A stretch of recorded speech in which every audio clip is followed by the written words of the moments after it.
Well, hello everybody. There is absolutely nothing like loading into this and having and having this song be Baby Got Back while Tum Tum is on screen. I'm just saying it's amazing. Welcome to the show, everybody. This is our second chapter of Avatar, Book 1 Harvest, and this is Cabbage and Lies. You might remember last week when we did this, Tum Tum just launched a fire gear through the city, this autonomous creature.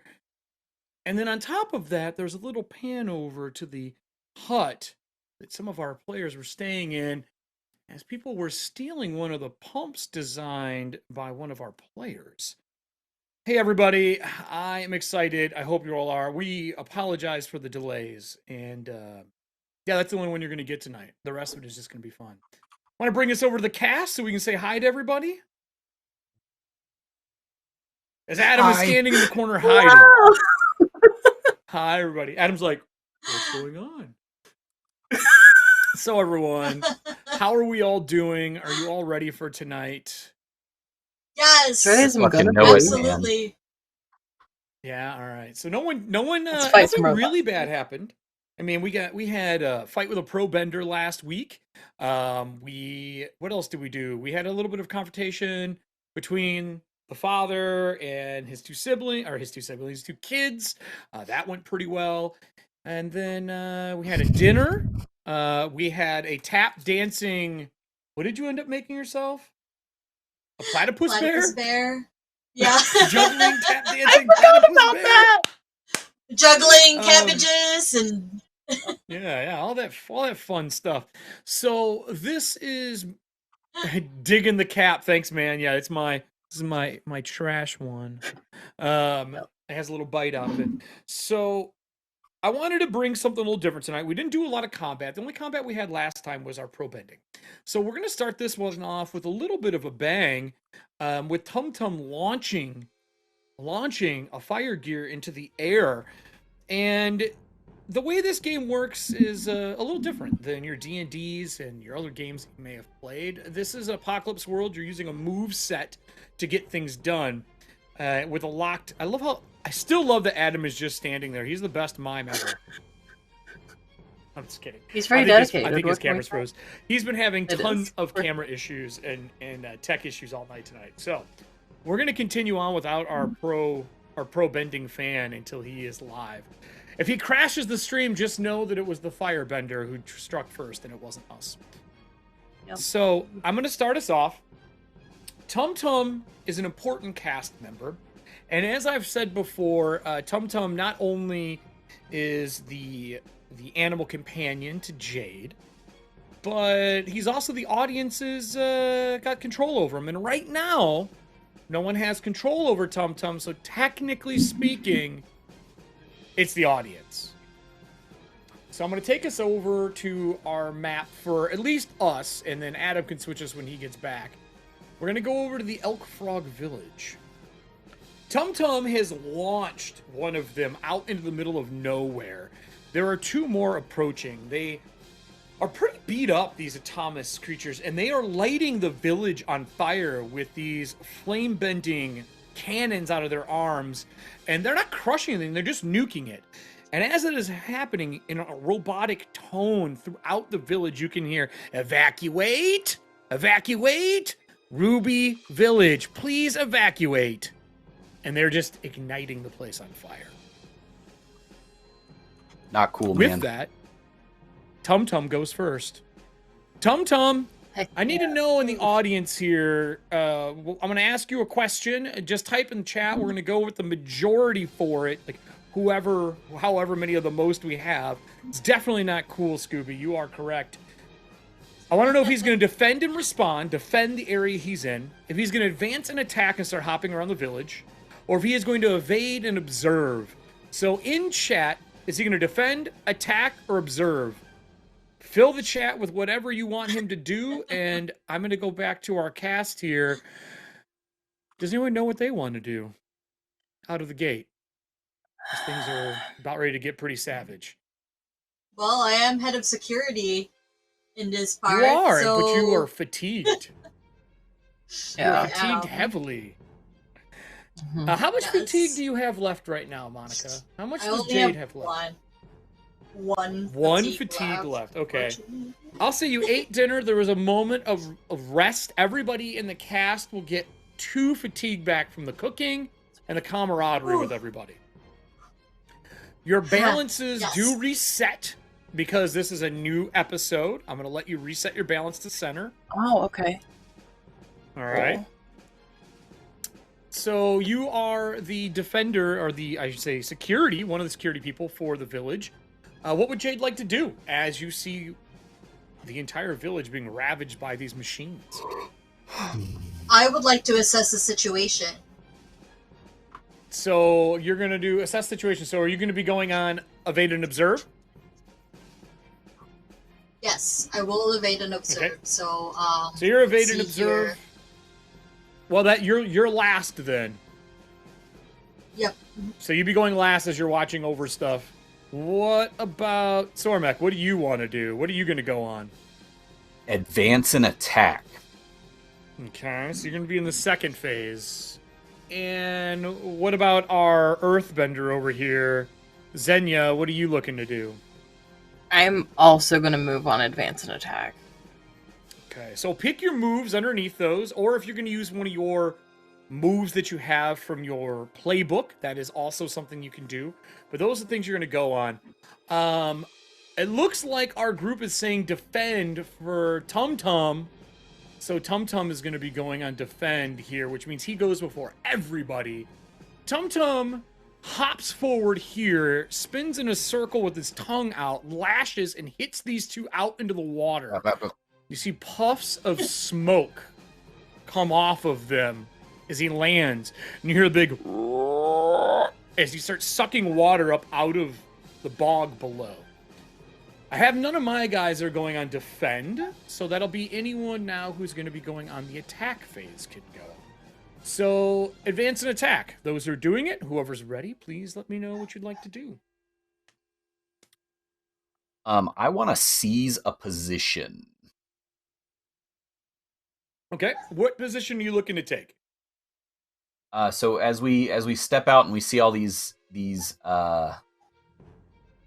Doomaflodgers, I'm going to attempt to get over to the hut where my pump is, because that can do some serious damage here. Okay, so the hut is all the way over here. Across the way, you can see a bunch of the machines walking up the planks, winding their way past the cabin or the little hut you were staying in. I will also let you know, out front of it, you can see, or the window, you can see the little kid peering out the window, looking at the groups going by. And you see he's got a slingshot out as he's getting ready to engage these machines. You know, 1v4 like you do as a child. Yeah. Dope. For those who don't know, this is this is bad. Then that is only going to hasten me, and I'm going to attempt to go directly across. And I'm going to use water bending as I go to attempt to walk on water. So I'm going to bring pillars of water up as I run across the water. Well, give me I'm assuming you're using skill and training to seize the position. So you're doing a seize the position. You're just flaring it with how you're getting there. When you roll for seize and position, you use passion as the default. Oh, that's not great for me. No, it's not. We're going for it. You sure are. This game is 2d6. You want a 7 up is what we're looking for. There are ways for you to help us out. You can see playing across the screen right now, ways that you can donate to make sure they make it, but that didn't sound good. What did you get? 6. 1 shy. Well, as you come out and start making your way across, the steam that comes out of this fills the air in front of you, making a barrier of hot steam that fills the space in between, barring you from being able to make it across in one move. You can see one of the hands and climb up and grab on as it's trying to pull itself up and out. And that will take us to the next advance. I believe that was Xenia. Xenia, what are you doing? It sure is. I would also like to try to seize a position because I'm all the way in the back of this building. I can't do anything back here. And what position are you trying to seize? Just a question. These, right in front of this building, there are these, like, two what look like stone sort of things. Are those stone? Are you talking about this stuff here? Yes. Yeah. Those are pillars that go up. On the back side of them, the water that gets collected from rain drains down into those basins for drinking water. Okay. One of those might have to get broken. I mean, you do what you need to do. I'm gonna go out. Yep, pretty much. That's the name of the game. I'm gonna just try to get out in front of this building and on to the planks, like the opposite of where Sormek is right now, on like the other side of town. So, like to here, you mean? No, on the other side of or... where Tumtum is to the right. Yes, that's also not me. I didn't mean to grab you. That's me. I know. I didn't mean to grab you. I meant to grab her. You can move them too. You should be able to move your own people. Oh, that's fair. I forgot we could do that. Actually, right there is fun. I like that spot. That puts me somewhere where So what are you doing then? Are you grabbing this? Are you grabbing this pillar and chucking it? Is that what's happening? Is this thing is trying to climb up out of the... Yeah, essentially. I'm going to need it to die. A quick, painful death. And if I can do that by launching this at it, I'm cool with that. Launch it. Can I do it. Can I do that all in one? I mean, yeah, you can move and do it. Yeah, there's not really like a... As long as it's within reason. If it's ever more than that, I might say you need a 10 plus to do everything. But for what you're doing, 7 up is still pretty normal. What ability are you using, though? I assume this would be relying on skills and training because I'm... Well, it depends. Are you seizing a position? What are you doing under attack? I guess if I can do it all in once, then I'll just change it to strike. Because it's still under advance. Because it would be seize a position, or smash, destroy, and destabilize something, or strike. Mark 1 fatigue to inflict a condition to a foe. That's if you're trying to do condition. I guess or during your attack, if you're just trying to use your skill, you can use your skill just to throw the rock, which is what it sounds like you're doing. Yeah, I'll just do that. I just want to throw things, essentially. It's seize a position is what you're looking at, because it's advance to a new location, engage new foes, avoid an obstacle or danger. So that's what you're doing, which falls under passion. Yeah. That is the default. Okay. I know everybody wants to use their best stat, but that is not how this works. I tried. You're not using training. Okay, either way, it's still fine, because I would have gotten a 7. Okay, so that's 1 up. So as you clip this thing, it blows into pieces after already taking damage.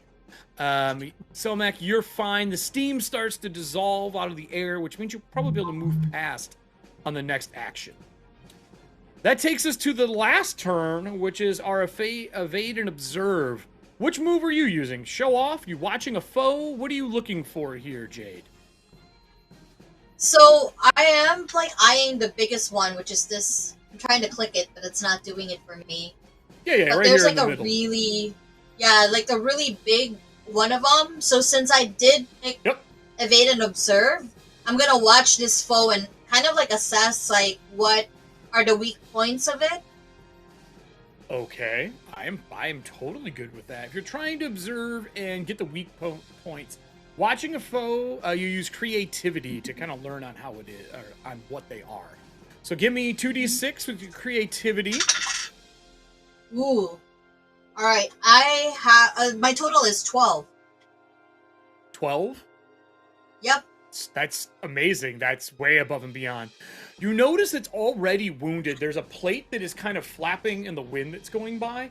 Once in a while, it hits it back down to stop the rain, the drizzle that's going on from getting inside.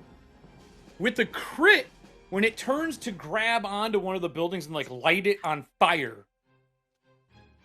it sputters and you see sparks. There's something wrong with its left arm. I will say next time you go to fight this, I will give you a +2 to your roll to dealing with it. Nice. Actually, I'm gonna move myself out close to Tum Tum here, if that's alright. I don't know if that counts as a move action too, or... Tum Tum, are you gonna mount him? Yeah, you can just run up and get on him with that 12. I'm 100% fine with that. Okay, thank you. Yep. Awesome. It's not D&D, it's very free-flowing than normal. So you can kind of do a little bit more than you would in D&D. Well, I guess that takes us back to our fire spitter here. Now that he's got his camera up and running, and he's got his vest on, and his pro bending is ready to rock and roll. Oh, dang! Finally did it! What do you want to do? And have you heard everything with all your technical love over there? Heard that there's robots fighting and stuff, and there are robots. Yep. I know it's bad. It's bad. Yeah, I mean, first thing I'd probably do is I'd be part of running out, assessing the situation, and find out where I'd be most useful. Probably anywhere that fire has broken out, which it looks like over by the docks and everything. All over the place. Okay. So where would you like to go to help? I'm gonna head actually over this direction towards the docks, or the docks that are currently on fire. So one of them got thrown in the water by Tum Tum. He's actually out of commission because I did not get out well enough or quick enough. He gets extinguished. There is one here that is blazing that hut that's there. You know that is your fishing dock with all your fishing equipment. It's one of the ways you feed the village. And he is burning it up. With that said, you'll notice that I moved this here. If you get this full, you will stop the village from burning down. Either they will flee or you have defeated them. If you have big moves that you can do, you can try to affect more than one machine at a time. I've also, on the right-hand side of the screen, you'll see there's some extra clocks. Group 1 and Group 2 are other waterbenders. People are crying out from the village, saying that some of the crops in areas are being attacked by these machines as well. One of them is in Bog 2, which you've already defended once, and the other one, they say there's a group in Bog 5, which is the one that Xenia accidentally destroyed many years ago. So if you're going to try to burn this fire out, how do you want to do this? What are you using? Well, I was going to see if I could actually try to you said it's currently shooting flames out of its hands and stuff. Yep. I want to try to redirect the flame so it goes back inside of it for like a blowback. Okay. Oh, you want to overblow this thing and make it explode. Check. Well, try if I can, like blow it out, like into water or something. Not like farther back into the village, if I can. All right. What skill would you like to do for this, or what move?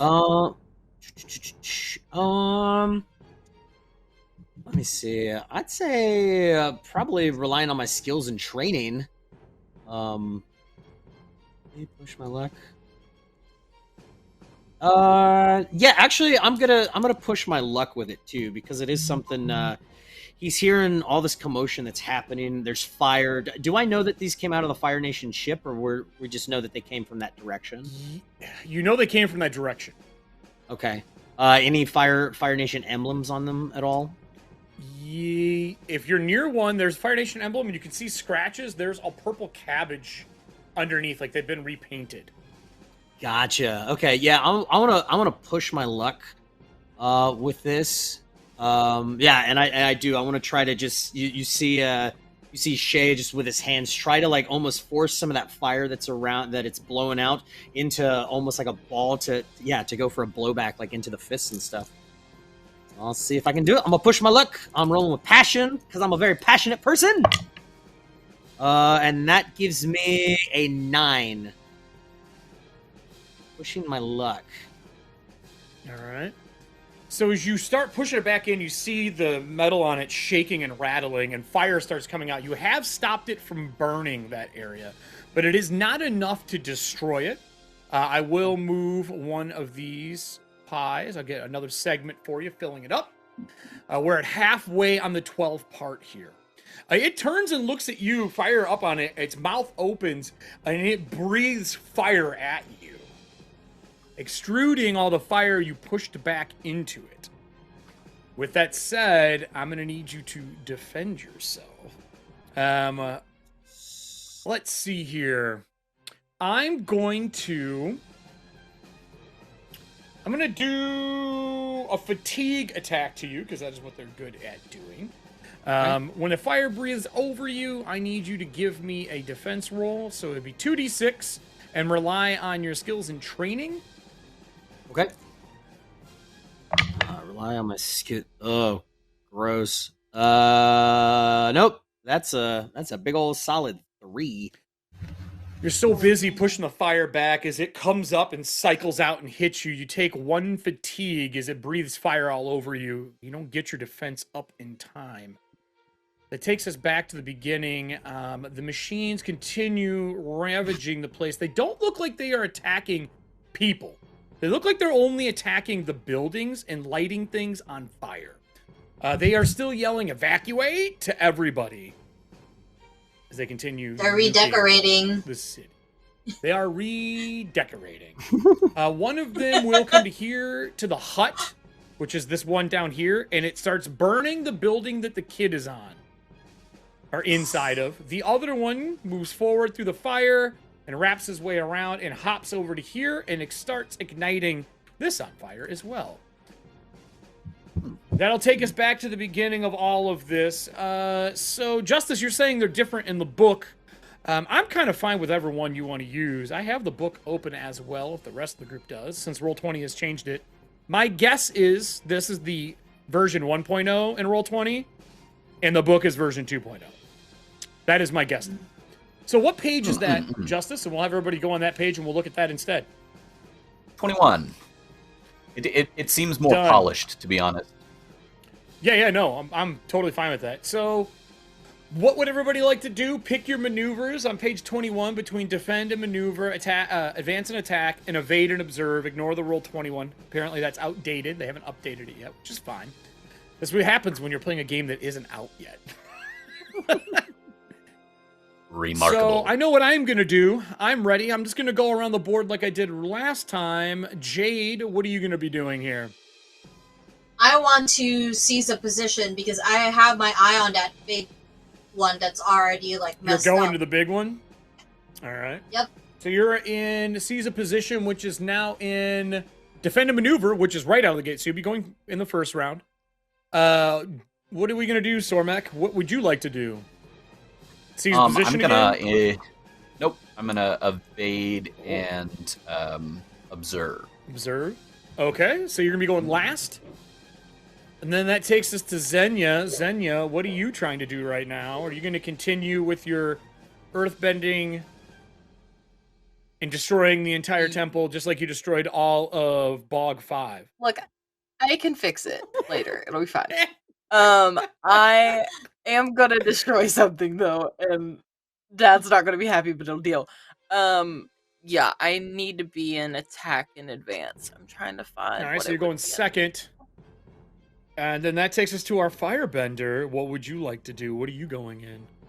Oh, I'm so angry. Adam is just angry right now as well too. I can't imagine why, Adam. I'm gonna step up to another advance and attack. Okay. So we only have one person going in defend and maneuver, which is seize the position with Jade.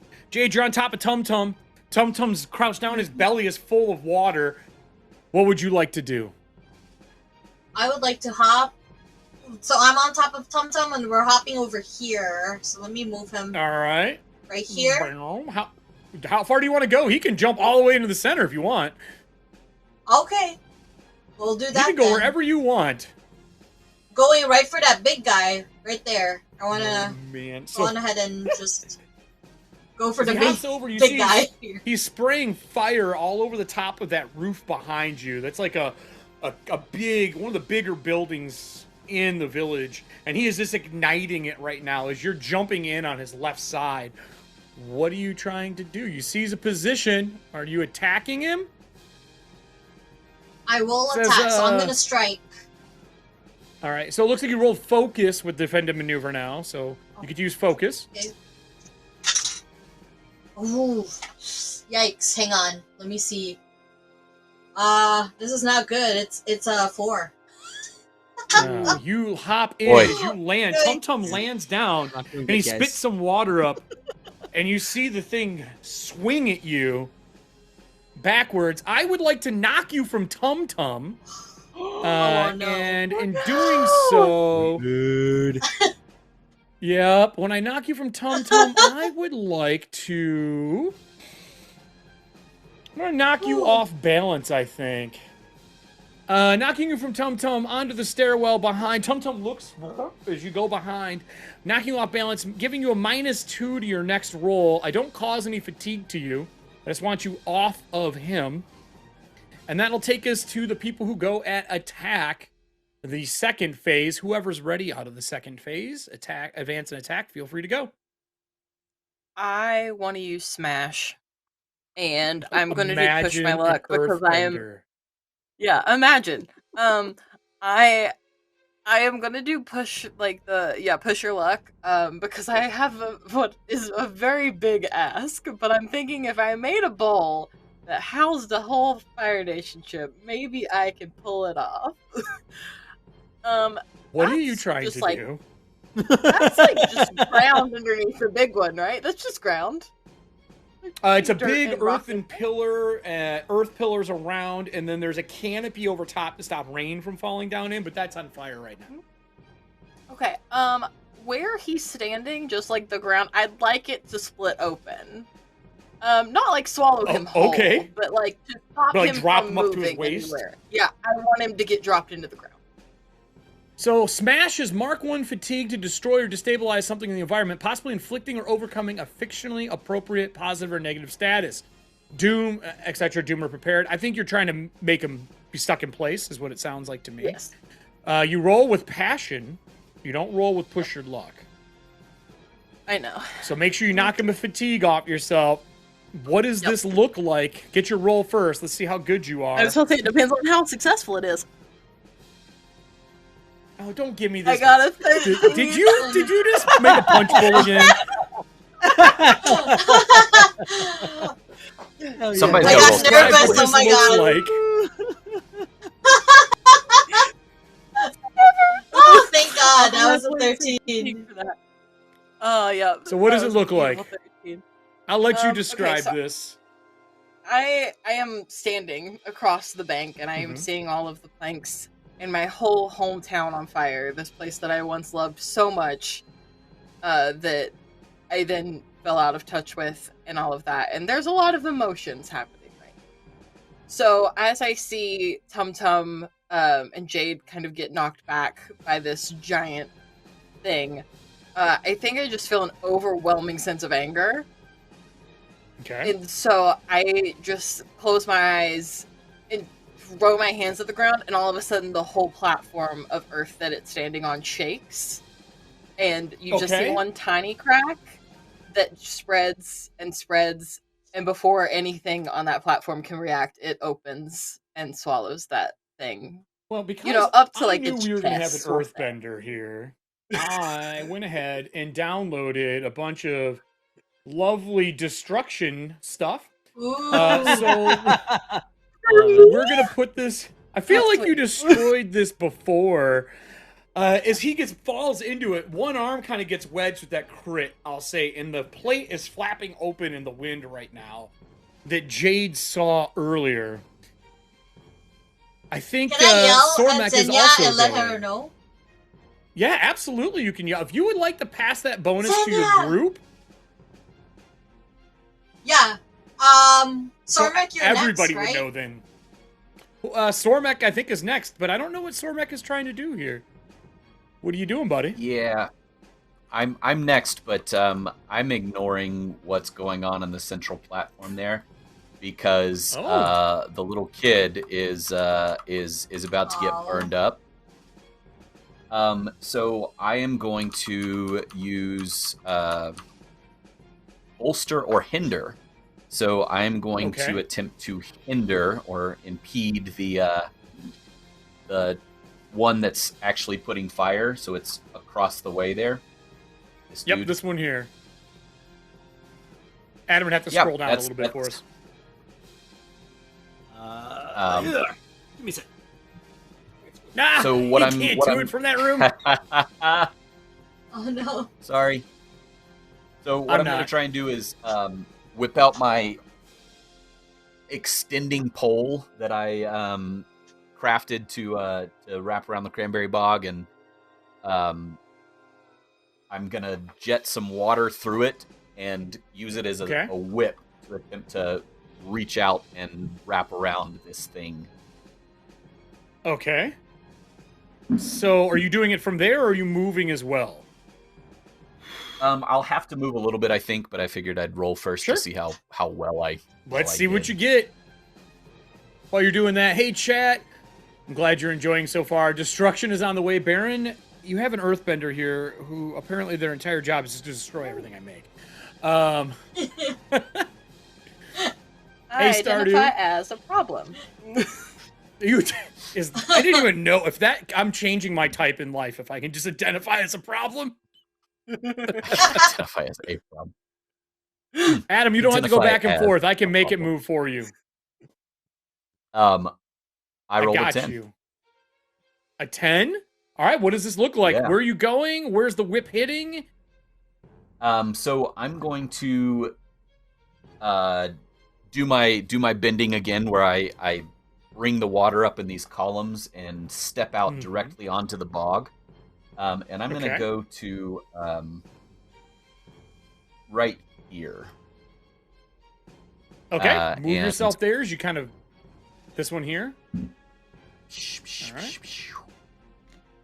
And then I'm going to whip out my extendy pole thing and pump water through it and just wrap it around him in like a constrictor noose.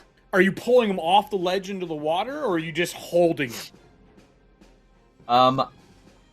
If with a 10, if I can sling him with this thing, since I do have water bending through it. 10 is a major hit, so you can do more. Then I'm gonna attempt to sling him into sling him this direction towards these other ones. Into the other one? Yeah.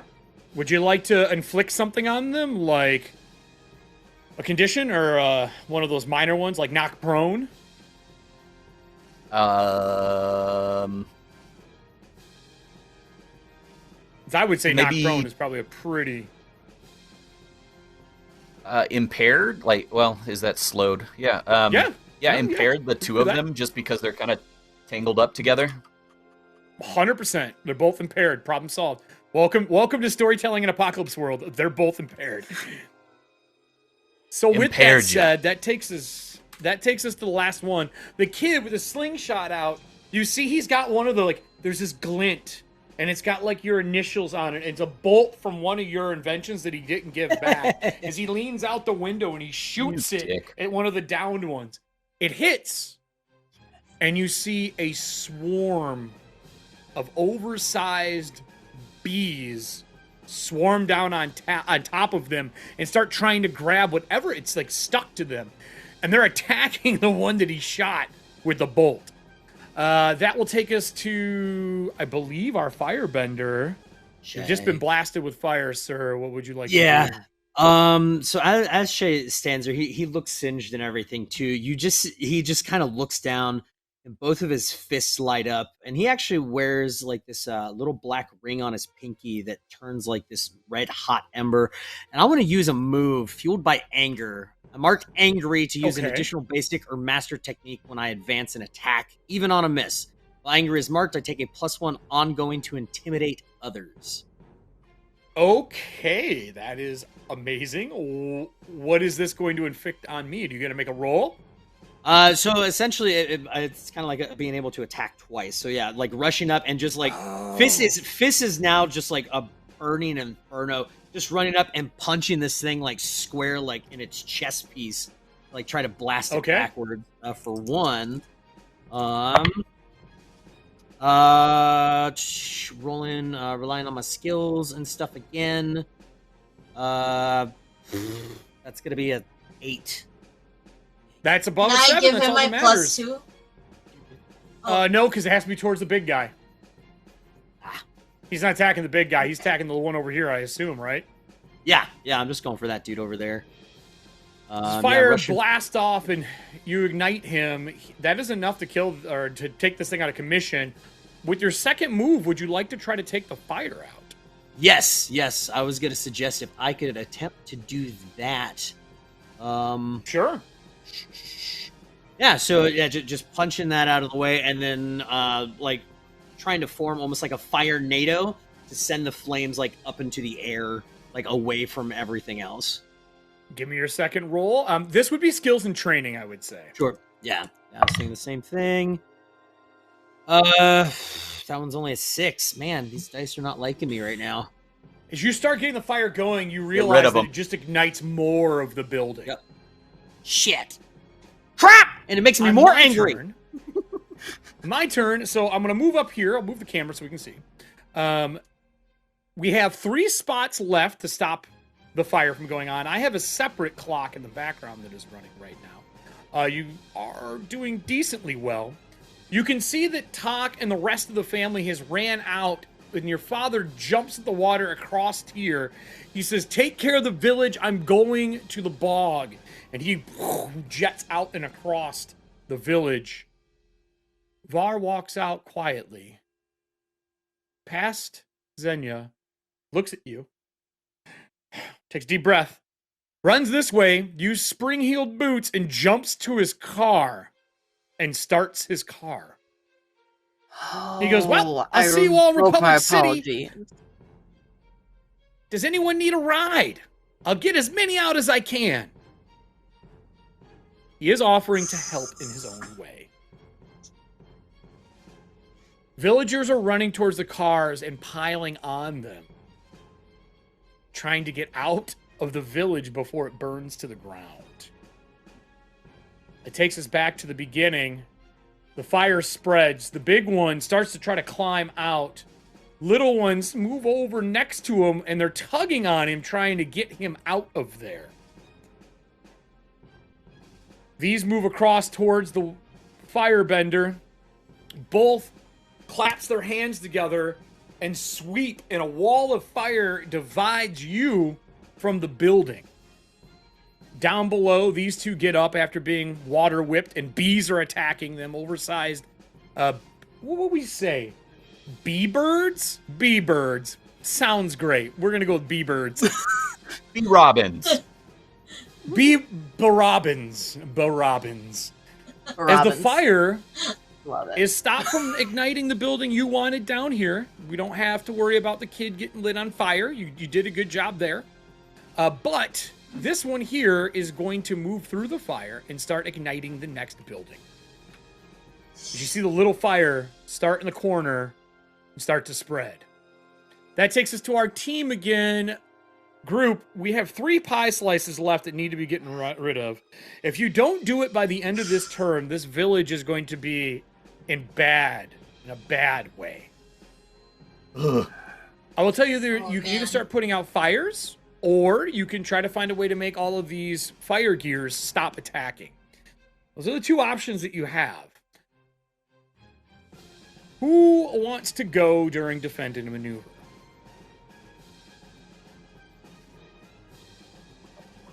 Anybody? No? Anyone going through an advance and attack?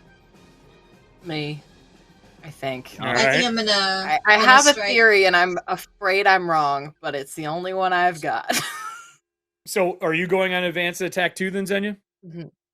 Yep. All right. Zormak, what are you going on?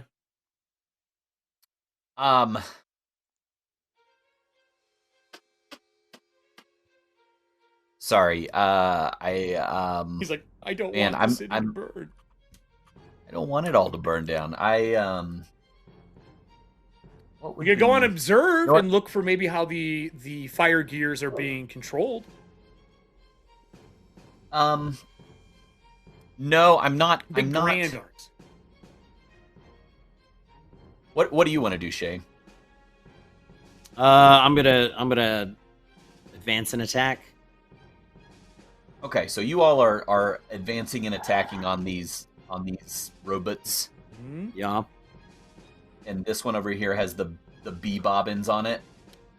Yep, the bee robins, the bee robins, the bebop and bobbins. I want to whatever, attempt man. to put out The kid's fires. job is to get honey for the village. It works, you know. That's what it does. I wanna start putting out some fires. So I think that's gonna be.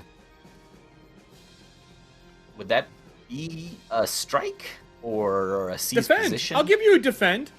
Okay. I think that would make the most sense. And maneuver. Because it wouldn't really be a strike. You're trying to, or actually attack, advance and attack, maybe smash, destabilize something in the environment, try to put out all the fires. That probably makes sense as well. Probably makes the most sense, to be honest. Or a move, if you have a move that you would like to use. I don't. None of my moves really fit here. So, then yeah, right. I'm gonna advance and attack. All right, so all three or all four of you go at the same time. Who is ready right away? Because I go after you on evade and observe. Because they always go on evade and observe. Because they are trying their best not to hurt people, just burn down the village. Sure, like you do. Jerks. I can go and see if it'll work. Yeah, let's see your crazy idea that you have here.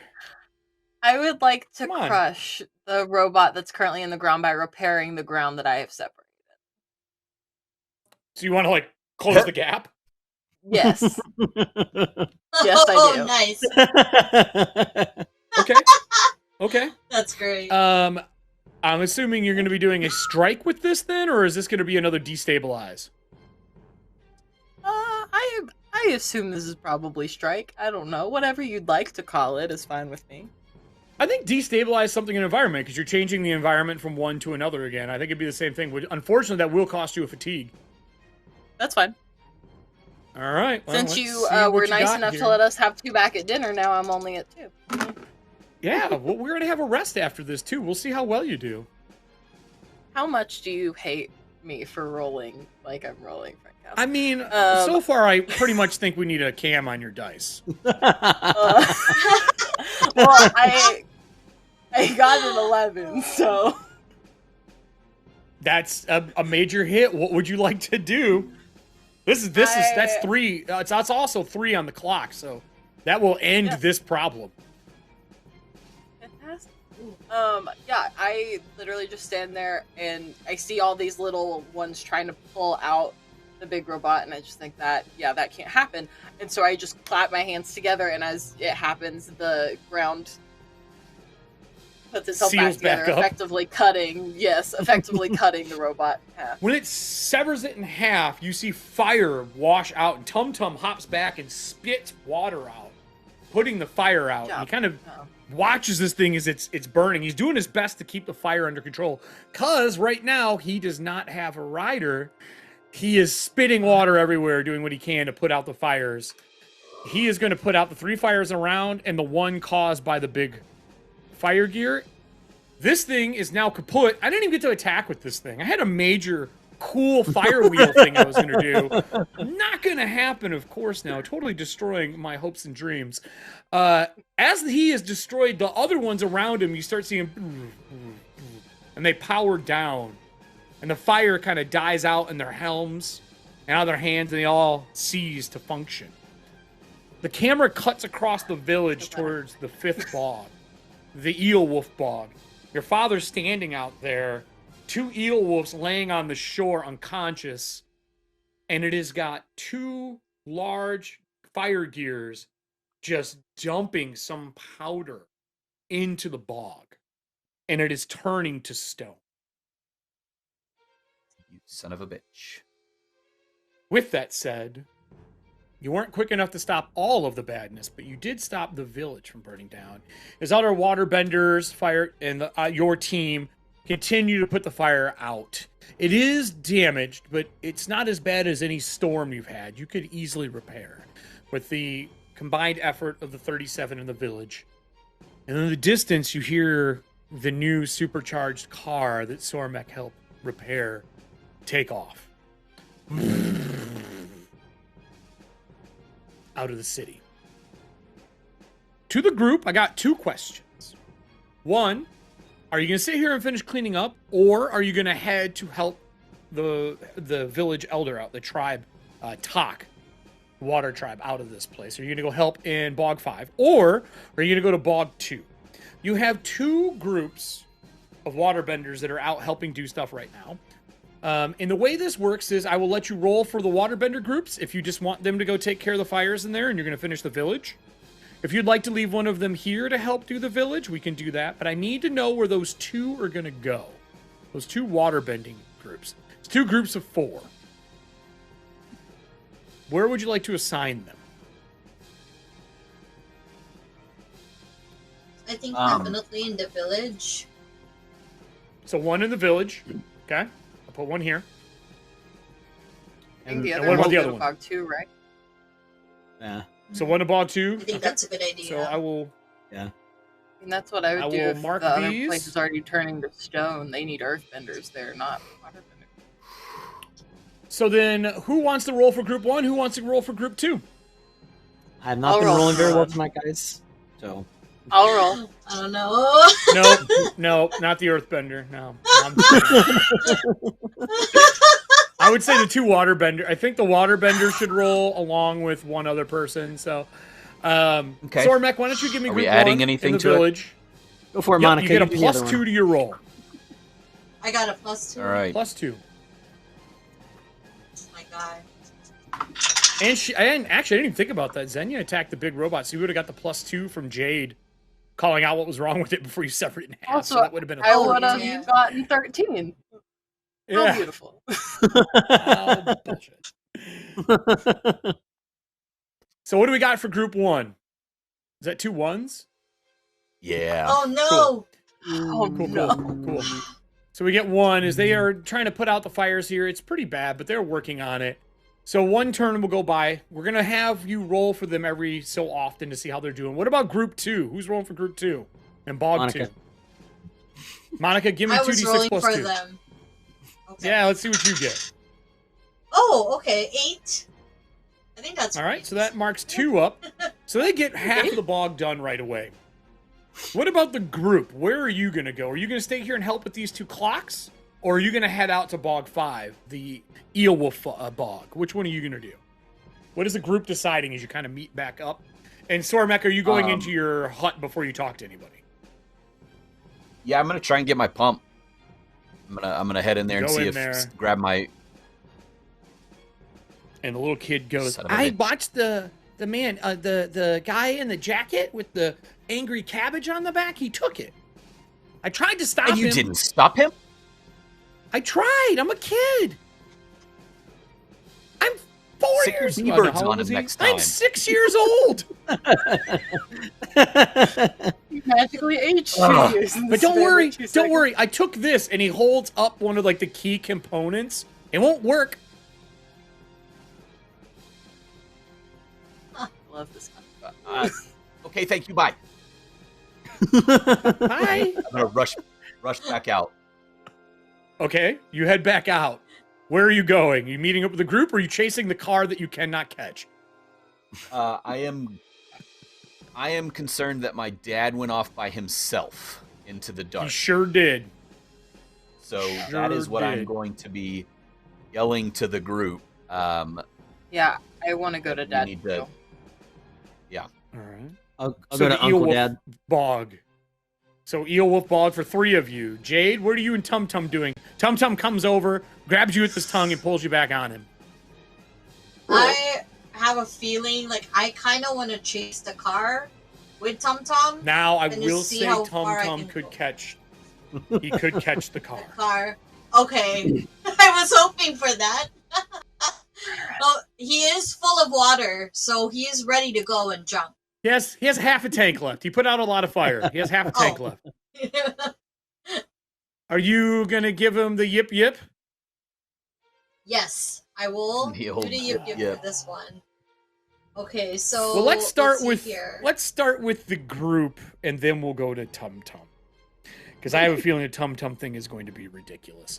As the three of you take off through the village, earth bending and fire bending and water bending your way to Bog 5. Bog 5 is way on the outskirts. Bog 5, is overgrown. There's an old couple of buildings in this bog from where the tribe originally started. This was the first cranberry bog. This was the very beginning of it all. As you bend your way there, sure enough, Taka's sitting on the shore, and the bog is just slowly solidifying in this weird, grayish, murky mud. As two broken fire gears lay on each side. When you land next to Tak, he goes, "We're too late. I don't know how to get rid of this."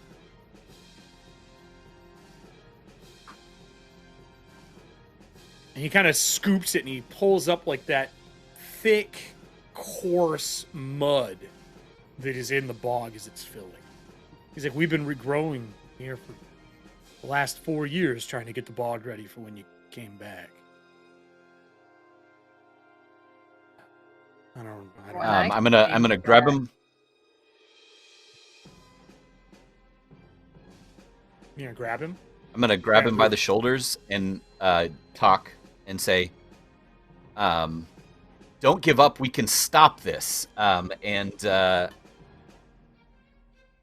gonna look at Zinnia and Shay, Okay.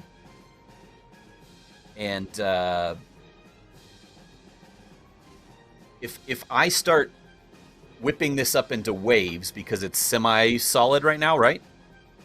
Yeah, it's like cement. Cement is dry. Okay.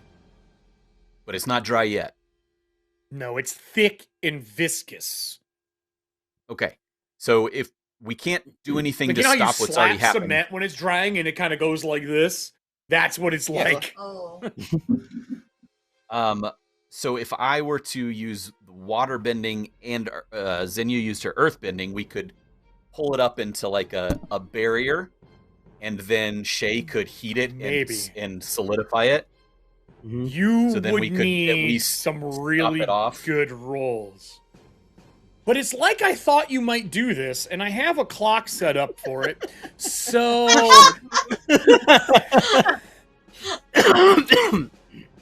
this needs to be filled. You get one chance. I don't suppose my mom is around here, is she? Either of them? No, your mom is still not back. Of course not. So I'll let you guys, if you want to talk to each other in Discord on what abilities you want to use and what you want to work up, if you're using all your skills, what you're going to do, I'll leave that for you. But let's get to what we all want to see. Jade, the wind is blowing through your hair as Tum Tum leaps the first time out of the village and lands. You see the pro earthbender turn around. He hands somebody else the wheel, and he flings the first disc of stone at you through the air as you were giving chase. Now, if I remember correctly, you're pretty fatigued. How would you like to do this as that disc is flying towards you? I'm actually only 2 fatigued now after. Oh, that's much better than you were. So good. Yeah, all so right. It's a little bit better. So I do want to use my cabbage mace and like try to return the favor and just. We might have some new people here. Do you want to explain what the cabbage mace is, please? One of two, right? You have 2 of them. I have 2. I have like a dual wielding like cabbage mace. So basically, Jade is a descendant of the Cabbage Corp people, and she was supposed to inherit like a portion of Cabbage Corp, but she wanted to help out like people outside like Republic City instead, and just be like the goody like portion of it. So she's an expert, and she decided to pay homage to Cabbage Corp and make cabbage mace as weapons while guarding the bog. So, all right, that's where let's see if these trophy-like maces. Let's see if these trophy-like maces of yours can get it done. What move would you like to use for this? You have a special move. What are you trying to use? Let's see here. I don't think it's plead. I'm gonna maybe rely on your skills and training. I'm gonna rely on my skills. Or block if you're trying to block. Wouldn't it be retaliate though? Since they're trying steal yourself from their blows? Yeah, absolutely. Yeah. Okay, so you can try to inflict one fatigue. Are you trying to send it back at him? Yes. Okay. Absolutely. Well then, give me a retaliate. You're using focus. Let's see what you can get from this. Ooh. Oh my gosh! Okay. I rolled really good. Right? So let me see here. No, that's not a 2. I rolled 11 total. 11? So that's like 13. That's really good. So as that hops 13. The air, you see the disc come in with a 13. Not only you can hit it and knock it back, you cause 1 fatigue to him. So let me mark down here that you are fatiguing him. I think he had thought he does. Wow, and he has this towards rage. And you fatigue me 1. And then would you like to do another fatigue, or would you like to inflict a status like stunned? Like caught off guard. Ooh. You can't act or respond for a few seconds until you steady yourself, because I don't think he was expecting that thing to come flying back at him. I think stunned would be perfect. So as you fling it and hit it back at him, as he gets stunned, he puts his hands up, and you see the one car start to swerve. Because the person he handed to drive is a Water Tribe villager, and they have no idea how a steering wheel works. As Tum Tum lands in front of the car, you see it veer off behind you into the woods. I need you to control Tum Tum for the second leap towards the main car. That's a yip yip. Mm-hmm. Is there a roll involved for yip yip here? Nope, just marking 1 fatigue. Oh, no. Let's see here. When you and your friends travel via your animal companion, everyone clears a fatigue, which doesn't make sense for right now. You're not really going to clear a fatigue because you're not traveling, you're chasing. No, yeah. When you and your can mark 1 fatigue to use an additional technique. So would you like to use another technique for 1 fatigue, or do you just want to continue hopping after him? I'll just hop after him and save my fatigue for later. As you land and the dust flies everywhere, it goes back to the 3 of them trying to figure out how to solve this problem in one go. What did the 3 of you decide upon? I think we're all gonna do a separate roll. Okay. So I'm gonna whip it out. I gotta figure out a name for that thing. My telescoping wand, and use it to wrap around the section that is affected so, you're doing the so hose far. Thing? Yeah, but then I'm gonna like start whipping it so it starts waving up, and because I'm using the technology in a way that it's not used to, I can use the black koala sheep to use creative and push my luck. All right, smart use. Smart use. Give me that roll for the first one. All right.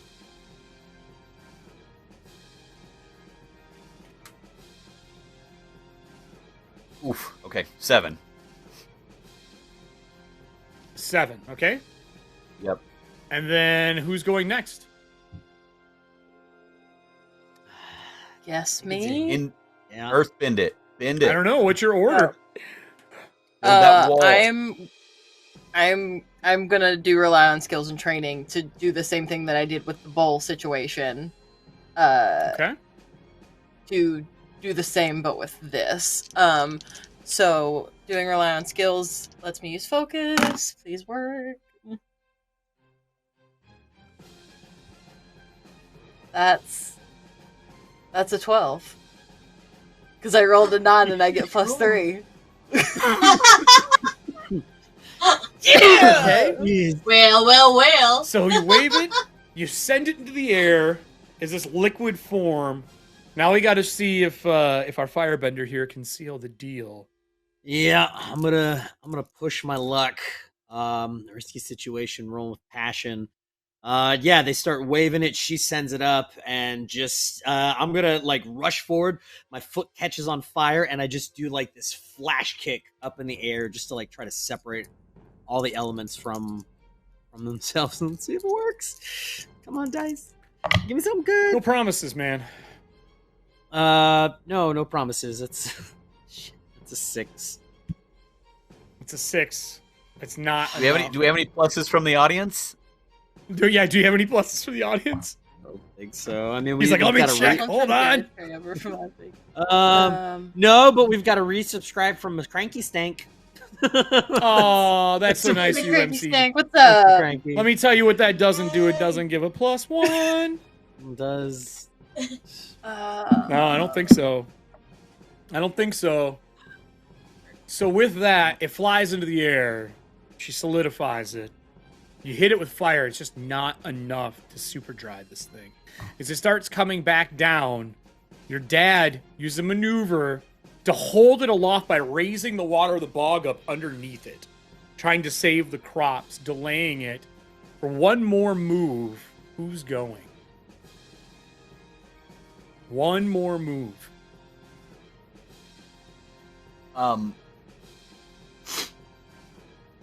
Okay. I have something in my head. Okay. Go ahead. If you think it'll work, go for it. That is fine with me. I mean, it all depends on the roll. Fair enough. Yeah, it does. It usually does. I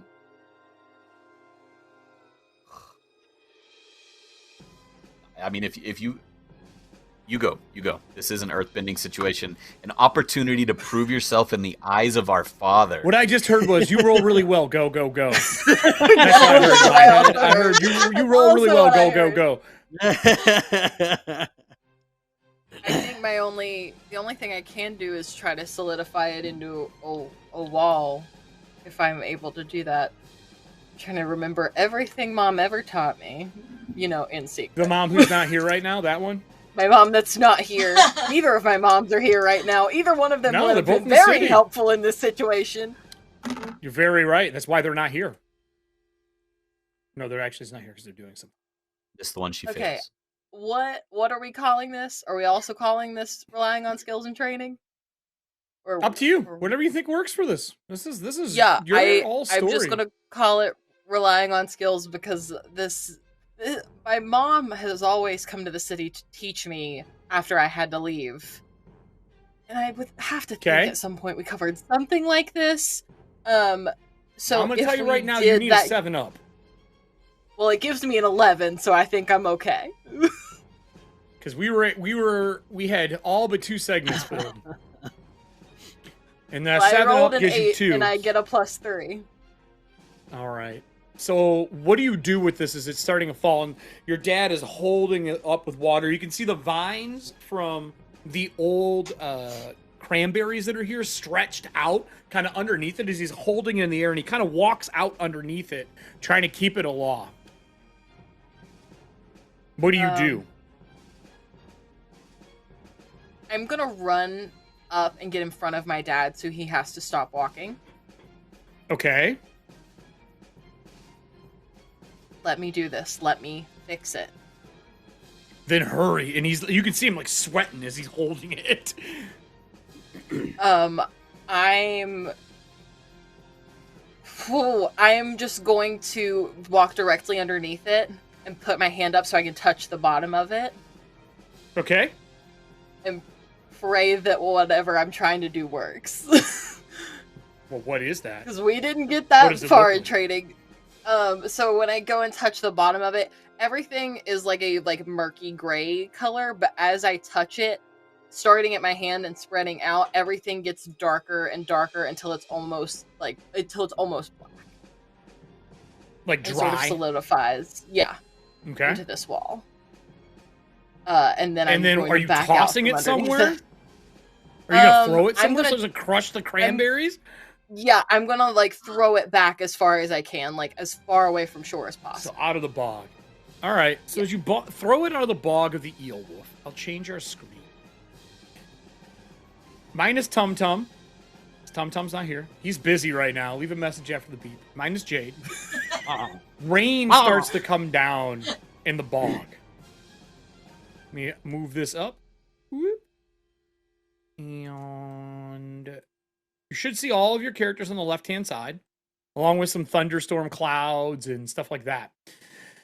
As the rain starts coming down, it pours the same time that Tum Tum lands. It cuts to Tum Tum leaping up over top of Vac's car, and he looks up as the shadow forms. What are you trying to do, Jade, as he is trying to get away in his supercharged car that Sormek helped rebuild? I want to have Tum Tum, like, jump right onto the car. Like on the back of it or the front of it? The back, because it's realistically... Okay. Okay, so I'm going to use Yip Yip for that.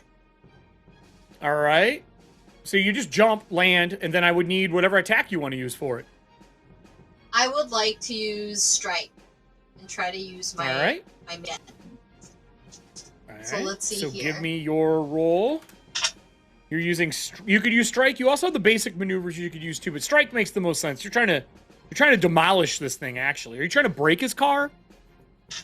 Yeah, I think Smash makes more sense. Smash, yeah, let's... Oh, you're right, yeah. Smash is a fatigue. And you use Passion. Ooh. Okay, so I'll go on ahead and smash the window here. I'm so nervous. Alright. You gotta land on this properly. Otherwise it's going to turn into a chase scene. Okay, that's an 8. That's above what you need. As he lands on the back of the car, Var goes whoosh and flies up in the air, and you see the tongue of Tum Tum lash out and grab him as he swallows him. As Tum Tum eats the man whole, he doesn't kill him. You hear him going, and you look down and you see the pump in the passenger seat. Are you going to grab the pump up and him and head back towards the village? Absolutely. And then the person inside Tum Tum, I'm going to bring in for questioning. Oh, God. So Tum Tum has him, so just his head's out of the mouth. It's just the head. So you can lean over and talk to him as you're hopping back to the city. He's like, listen, I was just borrowing it. I was going to make my own. Can you please have this creature spit me out? My clothes are now very wet. I am going to use a maneuver on you. I am going to try to push your center of balance.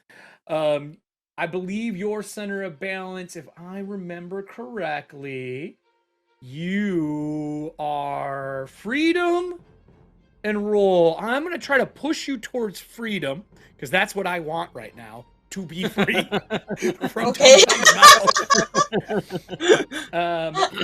And I'm going to use I'm going to call you out saying, listen, keeping me captive is not good for anybody. If you let me go, I'll put in a good word, since you're part of the Cabbage Corps, and we'll get you something. I don't know, but this is not right. I'm one of your elders, and... really, I just don't want my clothes ruined. You got to get me out of here. So I'm going to push. Would you like to... You have two options. I'm openly calling you out. I'm challenging you for freedom. You can deny it and make a roll, or you can say yes. What would you like to do? Oh, I was thinking about denying the call out. So let's see. Gotta make a roll then. I'm gonna roll. All right. So deny an NPC calling you out on your principal. Roll principal on a hit, as they say, or mark 1 fatigue. On a 10+, their words hit hard.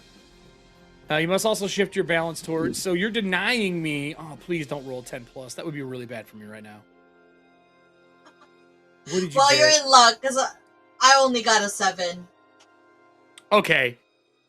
So with that, his goes up one. Or actually, sorry, goes away one from it. And he goes, Can you just drop me off outside the village? I caused the burning. I can promise you that.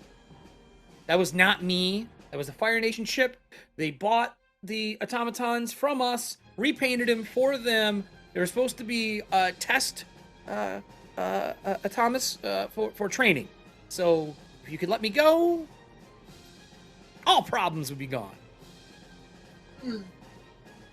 Right? Let me go? No. Absolutely not. I kind of want to like inflict intimidate on this guy. Are you going to hop all the way back to the bog with him? Yes. All right, then I'm bringing this guy with me for sure. I will move you all to the bog then. Dang it. So as you all appear at the bog, there's a loud sound of forest getting crushed apart as Tum Tum lands in the bog. Boom. This bog is pretty messed up. It's not in the best shape. It is raining heavily. There's a little bit of a storm going on. But nothing that the canopy can't stop most of it. I do have a question, though. Xenia, have we on air talked about how you ruined this bog? No, that was all session 0 was the flashback. Cool. I would like a little flashback from you to the time that you ruined this bog. What happened? Here, let me get you a good song for this. Here we go. Fantastic. All great. So the night that all of this happened, earlier in the day, I had gone to talk to my dad, and Sormek had all of these ideas about all of these things we could do to improve the bog. And I had sort of taken Sormek's idea and I had made it into an earthbender-friendly sort of way, we'll say. And so I had gone to my dad and said, hey, like, I can do this. I can fix the bog and I can help with everything. And all I've ever wanted to do is help. And you've put me in charge of all this stuff. And I know I can do it. And he told me no.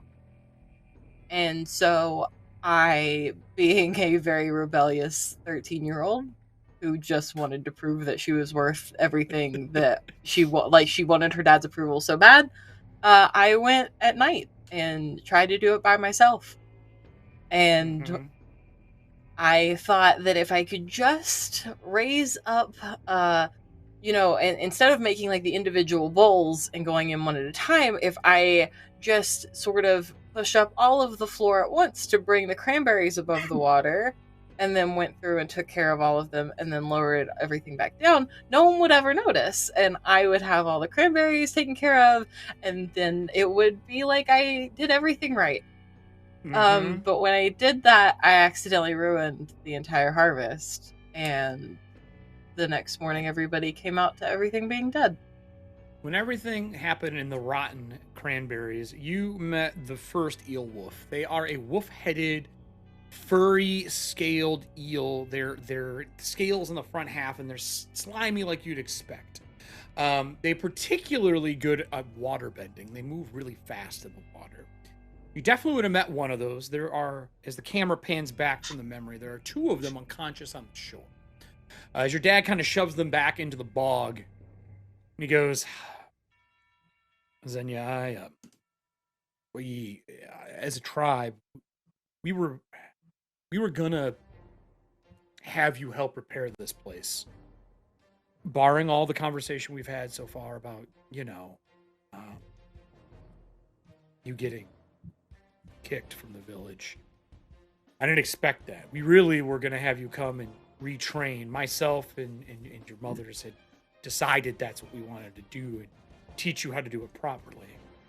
Now with what's going on with Var and Sormek saying he has machinery that can help, I'm hoping maybe we can rebuild this bog and get a 5th crop going before we harvest for the centennial year next year. And he looks down, and the mud's just shattered and thrown everywhere. This concrete that was getting poured in by these 2 automatons. He goes, Sormek, I don't know if you think you can repair this bog and have it up and running before we harvest next year.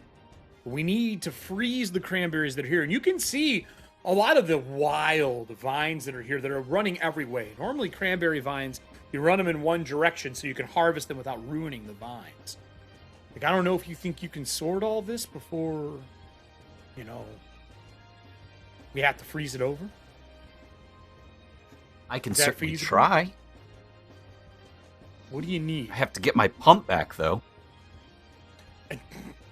Var is hanging out of the mouth of Tum Tum, and in the net between the two horns of the elk frog is your pump sitting in the net that's normally made to harvest cranberries.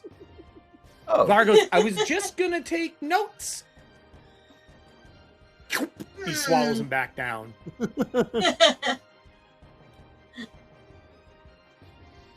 I can certainly come up with a plan of attack, and we can do something. I definitely believe that we can get this squared away before the harvest has to be frozen. All right. Well, what about him? And he like taps Tum Tum, and you hear the water go inside. With Var in there. We can't keep him. If a village were to keep a man of the stature, we'd get in a lot of trouble. From inside, you hear, that is true. That is true. You can't keep me here. But what if Who he just exactly accidentally sent you here? The Jade asked him, who exactly sent you here? If you're saying that you're not working with the Fire Nation, then why are you here and they show up at the exact same time when you're trying to take the bog? I forgot. Can you let spit me him out? out? And he spits him out. He's just covered in slime and red stains from the cranberries that he's eaten. Clothes are ruined. His Republic City Versace is toast. As he's laying on the ground in front of you, and he stands up and like brushes himself off, and he goes,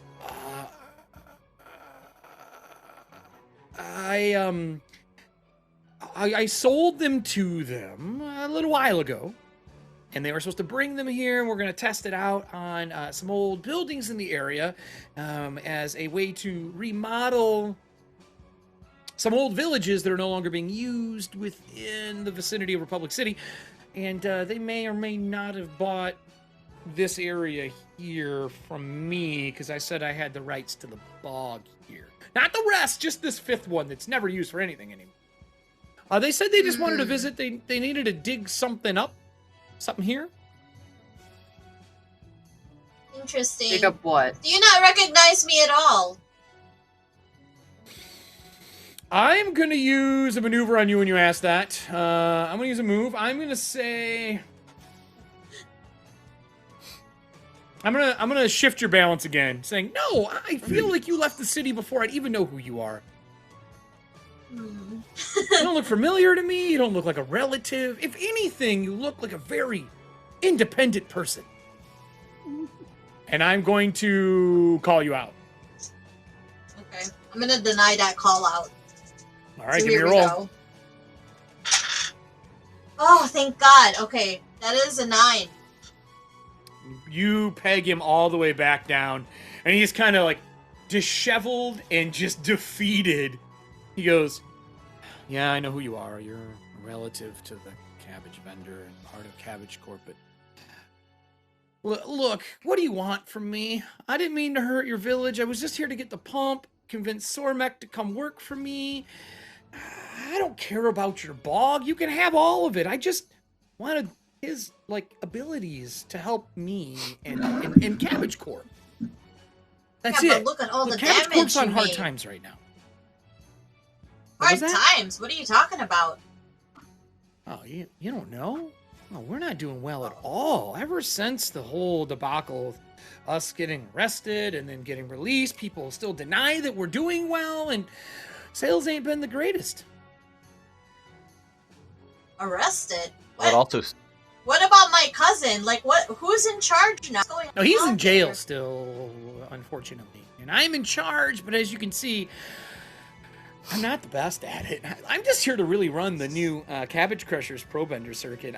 I really don't know what I'm doing at all. I don't even know how to build a car. That sounds Does not sound good. That's a lot to dump on me. I'm so bad at it. You are right. That is a lot to dump on you. My move. I'm gonna.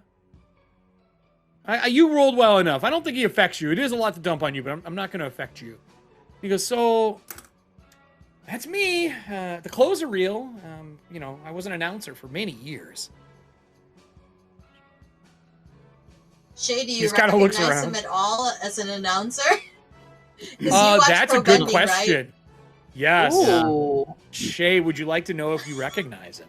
Yeah, I would love to. As he says that, I'm like, what do I roll for this one? Assess the situation. Oh yeah, that would make sense. Yeah, I think that makes the most sense. Give me assess the situation. I'm so creative. Let's see if my dice can do good for me. That gives me a 7. So you do recognize him. He was the person, the main person in Republic City before Pro Bending got shut down. That guy who did all the announcing. The one that's at the beginning of all the chorus stuff. Amazing. Yeah. Retired. This guy picked up. Good announcer. Loves Pro Bending. Used to be a Pro Bender. But he lost all of his powers when Amon came through. And when they tried to give him back to him, they couldn't re-unlock his power. All of his bending is gone. So he's an announcer. Yeah, no, I do recognize you. You did do some announcing and everything, and I still do. Well, yeah, you still do. I mean, yeah, you're actually pretty good. You're definitely a lot better at that than you are at like trying to help out situations like this. I wasn't here to really help. We wanted the pump for the bending hall. I wanted the water. It doesn't matter. Like you can't just. I mean, a place like this, they're getting ready to celebrate 100 years, and you just come in and you're like, oh hey, I'm just gonna steal something from them. Oh, but I'm just a pro bender now. I was just gonna take it out and have the one technician that we have back in Republic City make notes on it. But again, my apologies. What can I do to make it right? I mean, there's so much damage that you brought with you here. Like, I don't know. Like, the celebration is supposed to happen. I did not bring the damage.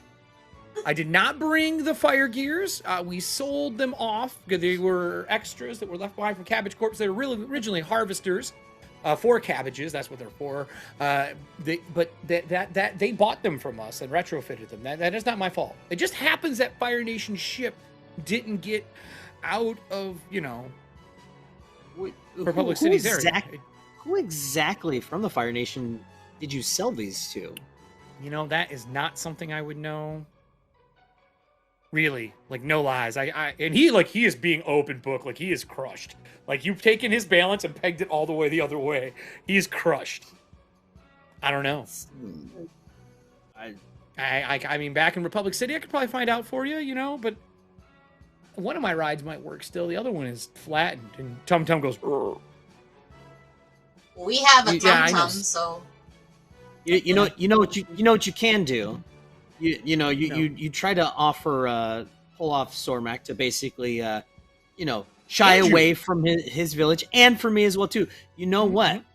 Offered you jobs. You did offer us jobs, but you know what?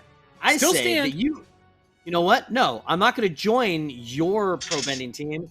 You are going to sponsor ours that we make for the bog itself. Oh man, we already have a team. I can't sponsor. You have one guy on your team. One. Yeah, and he's not even a player. He's the coach. In jerseys, we have all our jerseys already. I mean, that's the Purple Cabbage Corp that does that. I can maybe get the other half of Cabbage Corp to do it. I am the other half of Cabbage Corp. Wait, what? So it's done. And he looks at you and there is that moment where he goes, oh no, I know who this is.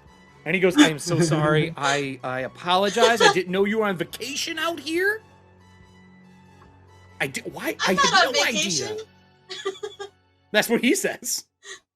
I apologize. Listen, they were digging for something here. It's further into the bog. They were digging up something about I don't know, a shrine or an old building. look, wait, hold on. And he like reaches into Tum Tum and grabs his satchel and pulls it back out. And he opens it up and he hands you. He's like, this was the sign. And he opens it up and it's like wet paper. But he like has an area circled in Bog 5. He's like, over here is where they were digging. Oh. They're supposed to do it during the festival because there was enough noise. Well, we're gonna go do it right now. Yeah. I think Xenia will definitely. Yes. Well, they're gone now. I mean, it's dug up. They did that like last week. Well, then let's go see what they dug up. They couldn't have moved everything. Okay, well, that's a good idea. And he turns and starts walking back towards the village when you say you're all going to go do that. Absolutely not. Can I open the ground underneath him? I mean, you're welcome to. It's a bog, so yeah, you could stick him in here. Yeah, great. I just need him to stop acting like he gets to walk away. Or you, so you open the ground up, seal him in. I'm not even going to make you roll. Seal him in, and he's defeated. He goes, I'll stay right here and wait for you. I think that sounds like a wonderful the safest idea. thing to do. Yes. Do you know what is over there? Like what the building is? And Tak comes out after like putting the eels in. He makes his way over. He's like, yeah, we do know what it is. The fact that the Fire Nation is looking for it is not good. It's a very old temple. It's one of the old avatars. Why they'd be looking for it, I don't know. It's been on our grounds for a long time. We didn't vow to protect it or anything, but we did seal the shrine to keep people out of it. Shay opens up his notebook and he's like, "What do you mean an old avatar?" Yeah, previous to Korra and Aang. I don't remember who it is. I'll be honest, it's not in our lineage. Although Roku, or are we talking before Aang, before the 100-Year War? Avatar Roku?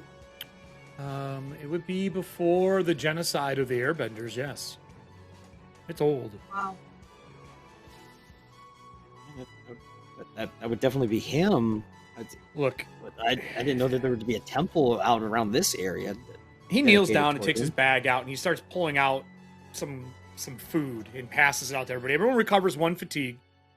Oh, good. Eat the food he gives. He's also going to give a speech, and the speech sounds a little something like this. It says, Var is a greedy man, obviously. He's like stuck in the ground. The guy's like trying to pull himself out. He goes, but we need the Centennial to go well, and we would love to have this bog up and running. Xenia, after everything that happened, we searched this place, and there is something seeping from that shrine. Don't know what it is, but it has caused growing the crops near it very difficult. And it stands on the edge, but it devours roughly a quarter of this crop. As a kid, you probably wouldn't have noticed it. You had it walled off pretty well, and there was overgrowth. And the rest of you probably haven't been over there because no one's been out by that one for, a few years. Especially since the eel wolves are here. If you travel there, follow this path. Stay on dry land. Do not get in the water, no matter how much Tum Tum may want to. Do not get in the water. Follow it until it dead ends. You'll see what I'm guessing is where they've been digging. I don't know what they've done.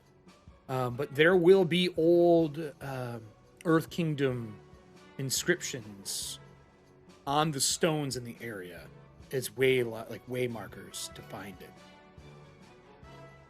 I will take Var back and we will have a talk. And he side eyes Var on what he can do to help the Ruby Bog. Var's like, absolutely, we'll do anything I can that doesn't involve money because we don't have any.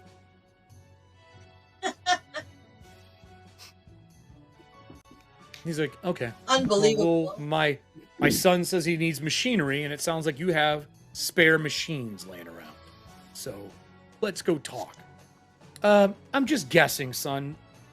You have a list of parts that you need for all of your wildest dreams?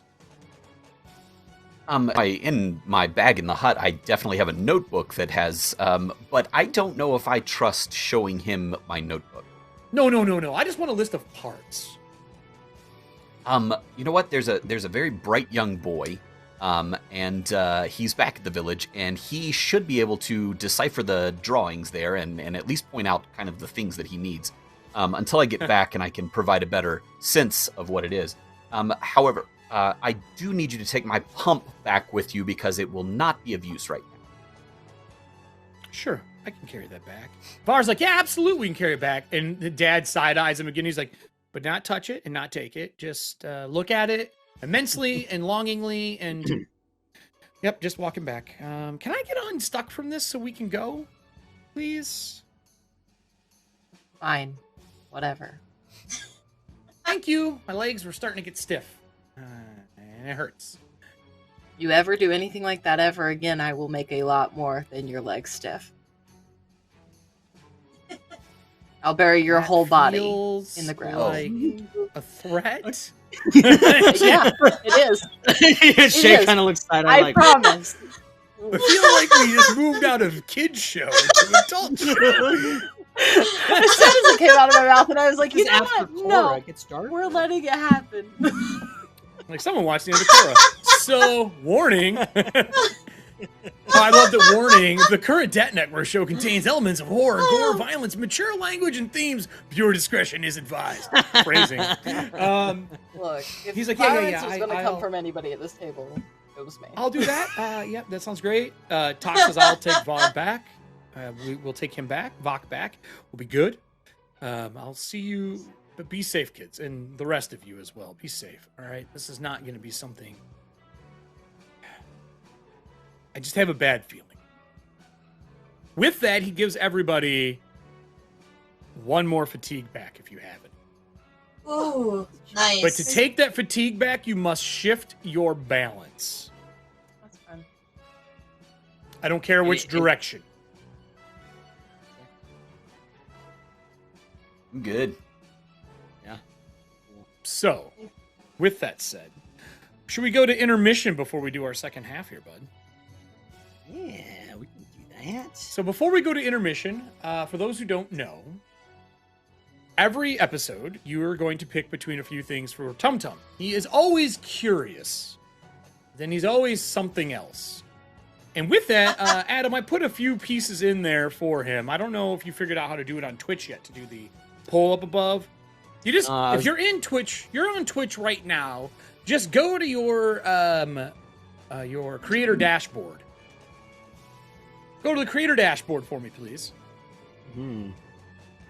Now, once you go to the creator dashboard, you're going to have the ability to do a poll. It's on the right-hand side under Quick Actions on Twitch. If you don't see it there, hit the plus button and add it. Sorry. Twitch is freezing on me because I'm on another... Okay, well, then never mind. It's not going to work.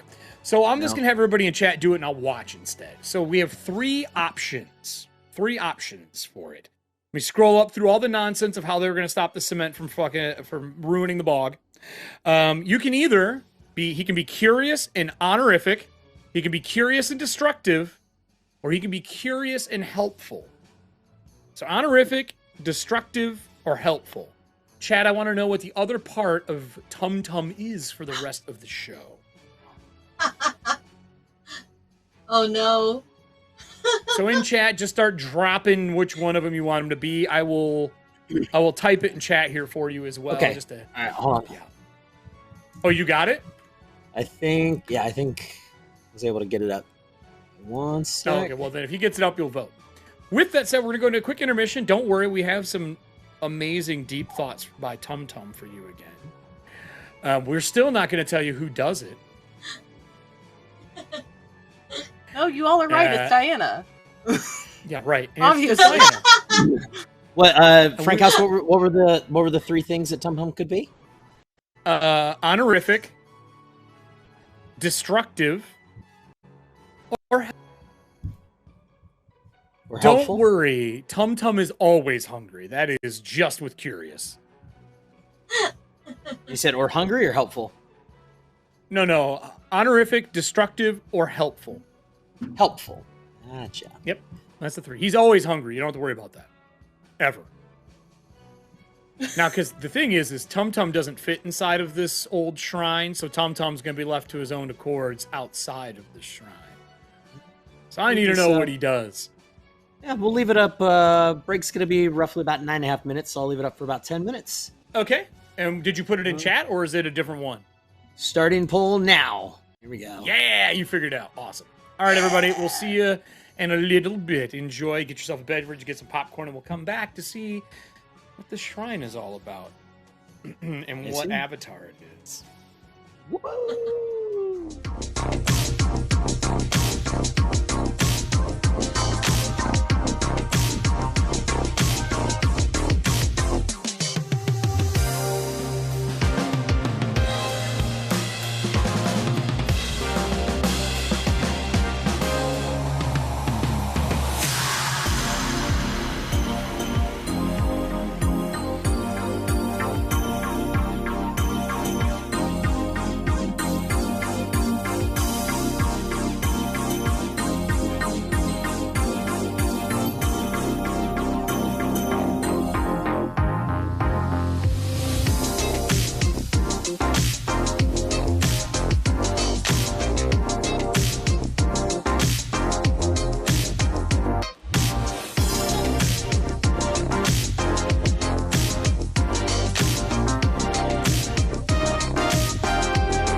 The mighty red dragon swoops in over the battlefield.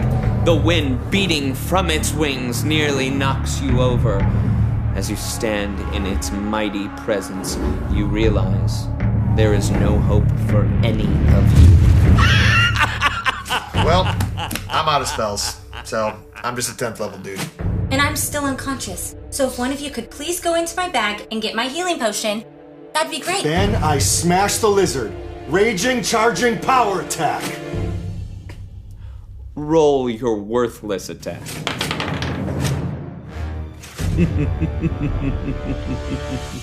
Your pitiful attack glances off the dragon's scale, and it opens its mouth, casting you in the molten glow of its inner heat as it prepares to release its fiery breath upon you all.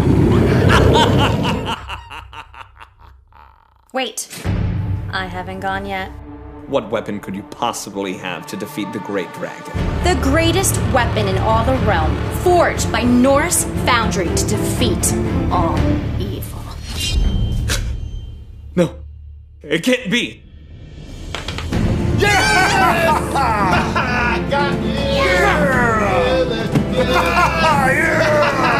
Take up a fight against evil with the finest weapons in the realm at NorseFoundry.com. And be sure to watch Dragons and Things every Friday night on Twitch. And now, deep thoughts with Tum Tum. Belly scratches are nice. They are one of the most important things in life. And when you need a belly scratch, you need it now. I sometimes roll over without regard to whom else is around when I need a belly rub. I do enjoy them. That new fellow who's been hanging around the bog, the one with hot hands, was almost subject to an impromptu belly rub, but he is quick. He has been hanging around a lot. I wonder if he wants belly rubs from my mistress. She does give the best belly rubs, so I can understand He has been looking at her a lot. I like to play tricks on the kids in the village. The little humans running around. I snap them up in my tongue and roll them around my mouth. And sometimes I play a game where I try to put one of the cranberries from my mouth into their mouth. I am rarely successful. I think they enjoy it thoroughly. This child that I slurped up recently tasted different. He tasted like ash. Oh. The sun has been getting colder as the bugs start to freeze, and my snake snacks have been getting harder to find. Tum Tum likes snake snacks and belly rubs. There was a commotion with strangers. They had a thing that was broken, and they needed Tum Tum's help. Of course, Tum Tum helped. Tum Tum is strong, and sometimes Tum Tum is used to lift heavy things. I just sat there with this heavy thing on my back, watching the weird humans chitter-chatter back and forth. They move so fast. But then my tummy started to rumble. I wanted a treat. I needed a treat. I was doing good, and nobody said, "Good job, Tum Tum." Nobody said, "Here, have a treat, Tum Tum." But then a treat came. It was cranberries, and cranberries are my most favorite thing. Or is belly rubs my most favorite thing? I don't know. They are both my favorite thing. Anyway, Tum Tum did not want to hold this heavy thing anymore. He wanted to eat snacks. But then the child tried to give away my snack to the weird stranger.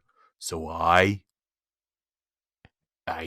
asserted my dominance, and Tum Tum took the snack that was due to him for all his hard work. Finally, Mistress said Tum Tum could go eat.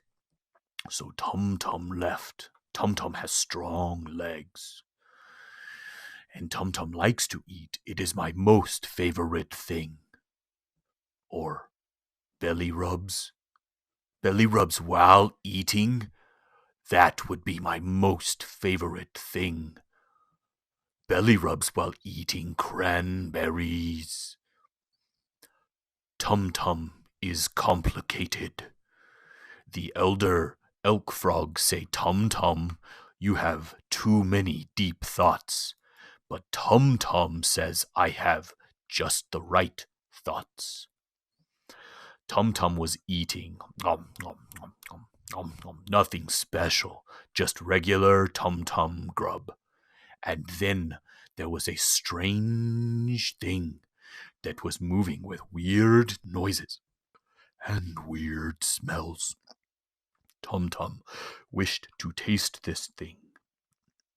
And so I followed it from my food hole to the village and attempted to taste the weird thing. It tasted weird. It did not give belly rubs, but at least my eye did not itch.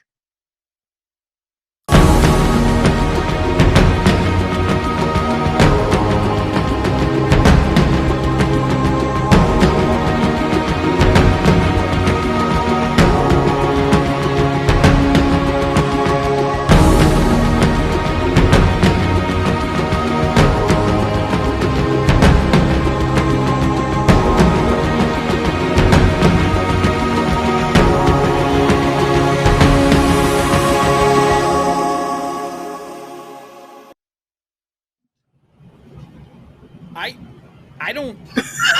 I don't know what to say to that. So for those who are just joining us, thank you. And everyone's laughing in the background. Tum Tum is a very deep thinker. And also, Mistress? Who wrote this script? Anyway, what is this? Is this on Norse Foundry? Are we on Norse Foundry right now? What the f*** is going on? So, Tum Tum is deep. Apparently, for those who don't know, Tum Tum is we didn't hear this before it went live. We were asked by the person who records these, do you want to hear it? We're like, no, let's do it live. Mistake. Mistake. We should have listened to this beforehand so we could go, no, we're not playing this one. Hey, everybody.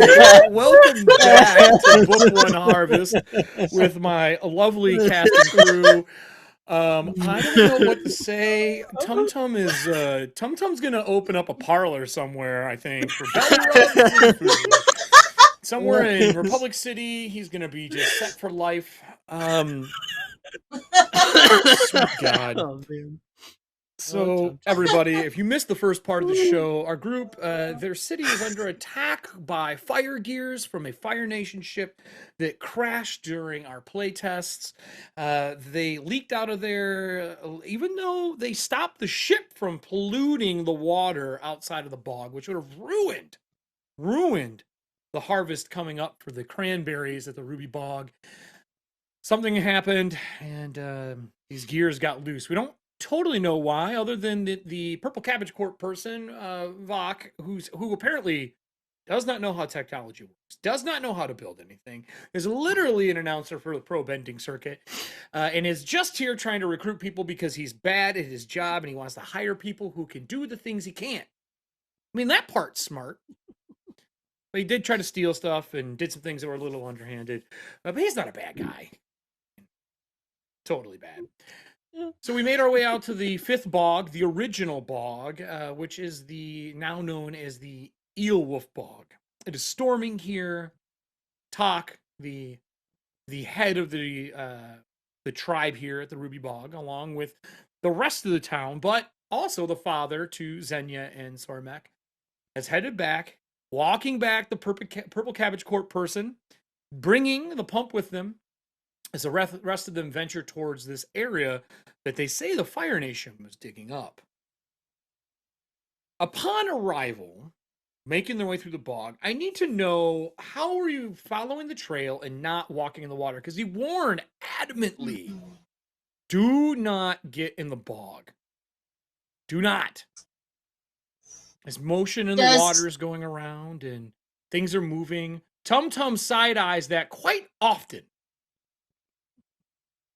Does Tum Tum have claws by any chance? He has hoofs on his back feet. Okay. His front feet, does it have like claws or like a webbing? Yep, he has the webbing with the claws. Like tree frog.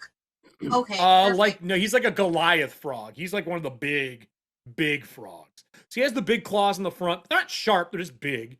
But his back is hoofed for jumping. Okay. And furry. Cool. I think everyone should hop on Tum Tum, and I'm gonna try to have him rappel through this kind of like terrain here, so we can avoid the water. Remember, if you use him and you have him jump there, Tum Tum, if you are traveling, which technically you are right now, everyone recovers of fatigue riding on Tum Tum. Yay! So if anyone has got fatigue, it gets rid of it. Woo, woo, woo. Mm-hmm. So the don't have any more, but I will take my rightful place in the basket. All right. I forgot you ride in the basket. I'm gonna ask everybody during the travel, is there any conversation that's happening on the way to this old shrine or temple that he spoke of? Is there any conversation on the ride there? Because it is a little distance through the bog, a couple jumps. Is there anything you're talking about before you get there? Like what to do with Vok or any of that kind of jazz? What a mistress is the Tum Tum? Because I really want to know what that is. Oh my! Whoa! What? Is that me? Buck is fired. I'm gonna take over and take back what's rightfully mine.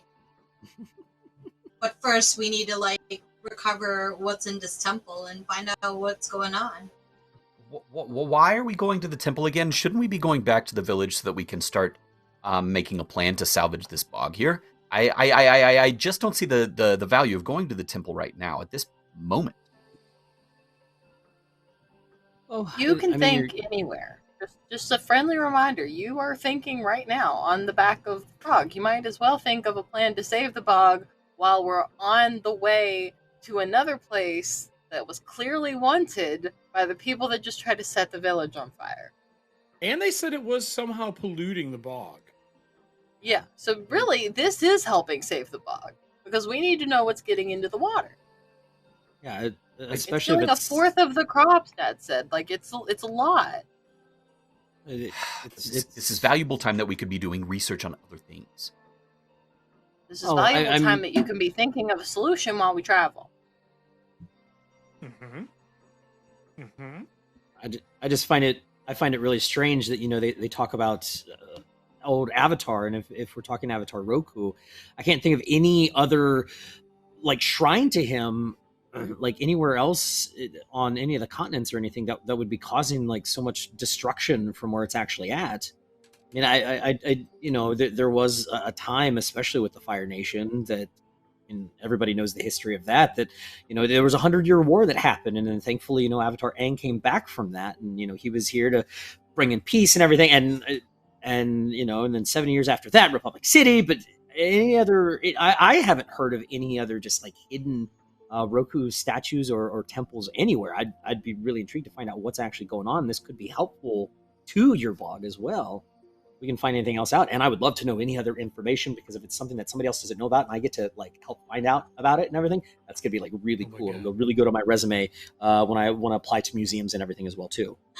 I mean, it is. You mean the thing you do in real life that you don't want to do? History museum. Yes, that's correct. Good zinger. I'll take a fatigue for that one. Diana's with me. She's like hilarious.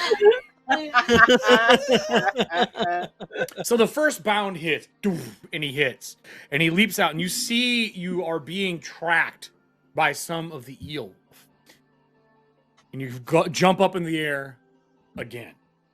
Is there anything else you want to discuss during the second jump before you land near the temple? I mean, I suppose it would be very. This is a lesson. This is a what? A lesson in not apologizing when you are correct. Because Dad made me apologize to him, and then I made the ground swallow him whole because he took your pump. So I was right. I'm just saying. You know what? I'm gonna say that is a balanced sway. I'm sorry. I'm just calling it, even if it wasn't supposed to be. That is 100% pushing the balance of mine. What would you like to do? Pushing my own or pushing his? No, his. Yeah, that's fair. Mine? She's definitely trying to sway your balance. I'm just saying. Towards what? Well, what are your two options? Progress and not progress. Tradition? Yeah. Which one do you think it'd be pushing you towards? Not apologizing? I guess that'd be progress. All right. Are you taking it, or are you going to resist it? No, I think she's right. All right. Take your balance shift. Okay, I wasn't expecting you to say yes to that. I thought you'd be like, no, I'm not doing that. Okay. Yeah, yeah. I mean, I suppose that Father was wrong in that instance, and he should probably listen to us a lot more. We have a lot of good ideas, and we need to bring modernization to the bog. And sometimes modernization means knowing when you're right and sticking to it when you're right, and not just bowing and cowtailing to these city folk that come in here and push us around. She will take the win, even if this is not what she meant to happen. Hey, sometimes when you talk to people on long rides in a car or on an elk frog, it doesn't go the way you want it to go. So as it lands, you see the first pillared markers that are scorched and kind of burned up. There's been a bunch of excavation here.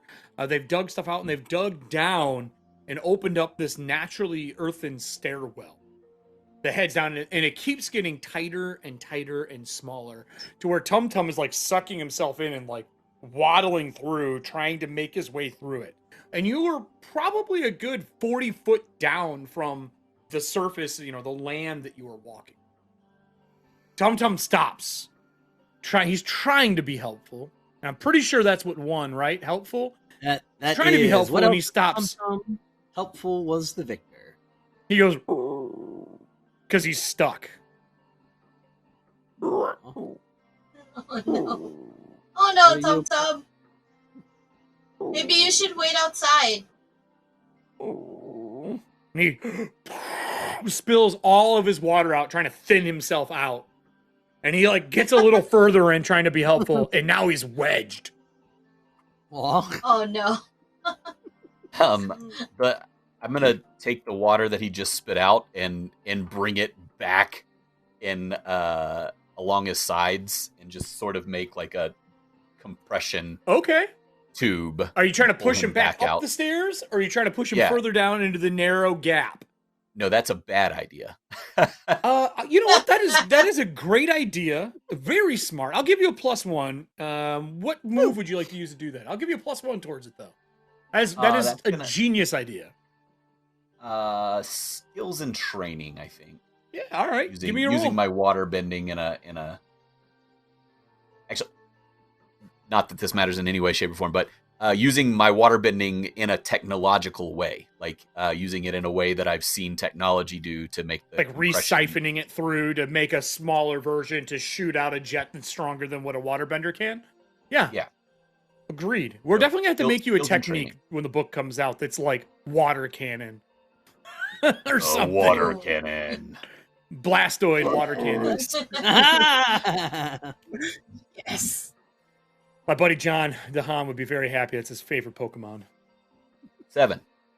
7, that's good. So you push him back, and he's unstuck, and he stops, and he kind of gets down low enough for you to get out. And there's obviously always food on the saddle, things like that to take with you. You don't know how far in you have to go for this. Do you guys dismount and leave him out here? Ooh. Yes. He can't come in. So he watches and like, as sad as a elk frog can be, he just kind of sits down and he's like, before we go, buddy, do you want a quick belly rub? You give him a belly rub. Are you going to comfort and support him? Yeah. Currently, I still have a condition and support him. It is the difference between Tum Tum going to have an adventure right now without you, or Tum Tum having an adventure later on and giving you time. Audience, get ready. He's gonna fail this roll, so Tum Tum is gonna have an adventure. Well, the thing is yes, comforting and support. I still have the condition angry because I have not lost that condition. So I'm gonna get a -2 to this. You sure are. Oh my god! Did you roll 2 1s? I rolled 2 1s. He goes, and you rub him and you're still dead. But you're like, do you ever have a friend, like something bad happens and you're angry and you go like give him the shoulder rub and it's just more painful than it was before? And you're like rubbing his belly, he's like, he's like trying to push away from you. What? I'm sorry, I'm trying to give you a belly rub. I'm trying to give you a belly rub. And he swats you away and he turns around and gives you the butt. Does he like butt rubs too? No, he does not doing that. It's bony. Frog boat's a bony. It's all leg. As the group makes their way down and through, there are symbols in from the old Earth Kingdom, pre BC or BG. BG is before the genocide of the Airbenders. That's what it's been renamed after they found out what happened. And there are symbols, but there's something specific that is off-putting. The runes that are here are older than that. They're written in kind of like, Old English compared to English. The dialect is Old Earth Kingdom. Are any of you good good at linguistics, or consider yourself good at linguistics, or anyone trained or studied on Earth Kingdoms heavily between the four of you? I mean, I'd say maybe dabble a little because I like history and stuff. Probably not like big on it. Maybe I could decipher maybe a word or two from it. What move would you like to use? Let's go. I mean, I guess rely on my skills and my training. I mean, going to school for this sort of stuff. Okay. Yeah. Let's go some focus.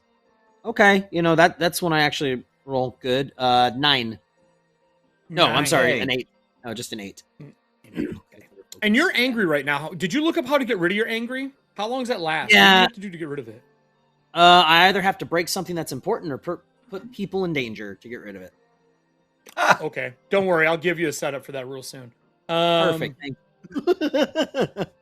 So you know that when the Eastern Air Temples flourished, they were around. There's a ton of them, and then when the Fire Nation started hunting everyone down, and the genocide happened, and a lot of the airbenders were just kind of wiped out. Originally, it was called something else. It wasn't called BG because it's just not something people understood at the time. And all the writing here keeps referring to a different timeline, like annotation, and you're not quite sure what it is. But it's not BG the further you get in. And there are writings not only on the wall, but there starts to be drawings on the wall of Earthbenders as well. And then when you get to the doorway, on one side, there's a bunch of the Air Nomad tribe symbols. And on the other half of the frame, it is all Earth tribe. And these are old.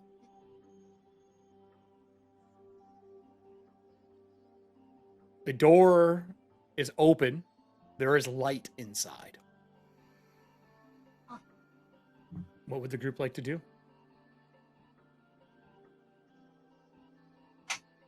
Is there light down here? I would like to... There's light inside through the door, and it's like a jar. They're big, large stone doors. Can I assess the situation to see, Absolutely. if there are traps? Okay. Absolutely. Ooh. All right. I rolled a 9. A 9? Yeah. There are no traps active anymore. They have been destroyed. There are burn marks all over from whatever made their way into this old shrine or temple. So you're safe to walk in. Keep going. Yeah. So I tell everyone it's safe to walk in, so why don't we just go and check it out? Still be cautious. We don't know if anybody else could be down here. I mean, if there is light, that is true. I mean, from a room, so everyone just be on their guard. All right. Well, I'm going to move us to our other map. I will move us to the other map too. Whee! Ooh. Your characters are down below. Hey, look! It's like it's animated. I re-added animations to it, so it'll work for you. So you guys will be coming through the door over here. Your characters are down below. You can see Tum Tum and all of them. So feel free to grab yourselves and move yourselves over to this entrance. There are vines and stuff that have grown everywhere. Like a lot of them. Originally, and on the wall coming through, you see BK instead of BG. It has not been marred. It has not been damaged. There is a woman in a fan headdress in front of you. That statue. It is robed. It is painted, but it's worn in greens and golds of the old Earth tribe with long tassel-like earrings coming out of that fan headdress. Avatar Kyoshi. Yeah. Correct? I'll give it to you. I won't even make you roll. Yes. Yeah. Yeah. We all know. Yes. But there is something important. There are not 1, not 2, not 3, but 10 Fire Nation soldiers jumping off the back ledge down into something behind the statue. Oh, no. We just see them all just dive over? Yeah, they just jump over and jet down. What does the group want to do? We'll go see what they're jumping into. Yeah, I was going to say, I guess I'm going to go see what they're jumping off for. Okay. Is that the game plan? Everyone's down for that? Yeah. So when you get into the statue... So as we're walking, I'm just kind of looking. I'm very much in awe, like right now, of everything. As we're moving over, can I assess the situation? Like, if you'd like to, yeah. Yeah, checking out this. Because this is really cool, guys. I'm sorry. I think this is really neato. Whoops. That's gonna get nothing. I got a 5. You have no idea. Please move yourselves to wherever it is you would like to be on the map. Please do not pass the statue. Not past the statue. Anywhere you'd like to be looking around, what you would be doing, whatever the personality of your character would be taking you to. Wherever you would like to be. I'm going to be in something in a minute. Aww. So as you run forward, the light from the candles are lit. As they jump down, you see the two on the edge turn, and you can see that there are some form of like rope or something attached to them. And wrapped around the statue are numerous cables as they jump down below into the cavern. And you hear the first beginnings of the cracks on the statue form.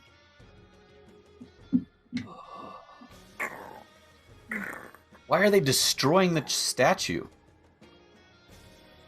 There's probably something inside it that they want to retrieve. Oh, that's sweet shell. This is the Kyoshi. This is the Kyoshi statue, right? This is a Kyoshi statue. Yes, you got it. Large Kyoshi statue. I have no idea. Destroying something from a previous avatar like this, that's I would think of that as like blasphemous. That's absolutely terrible. What?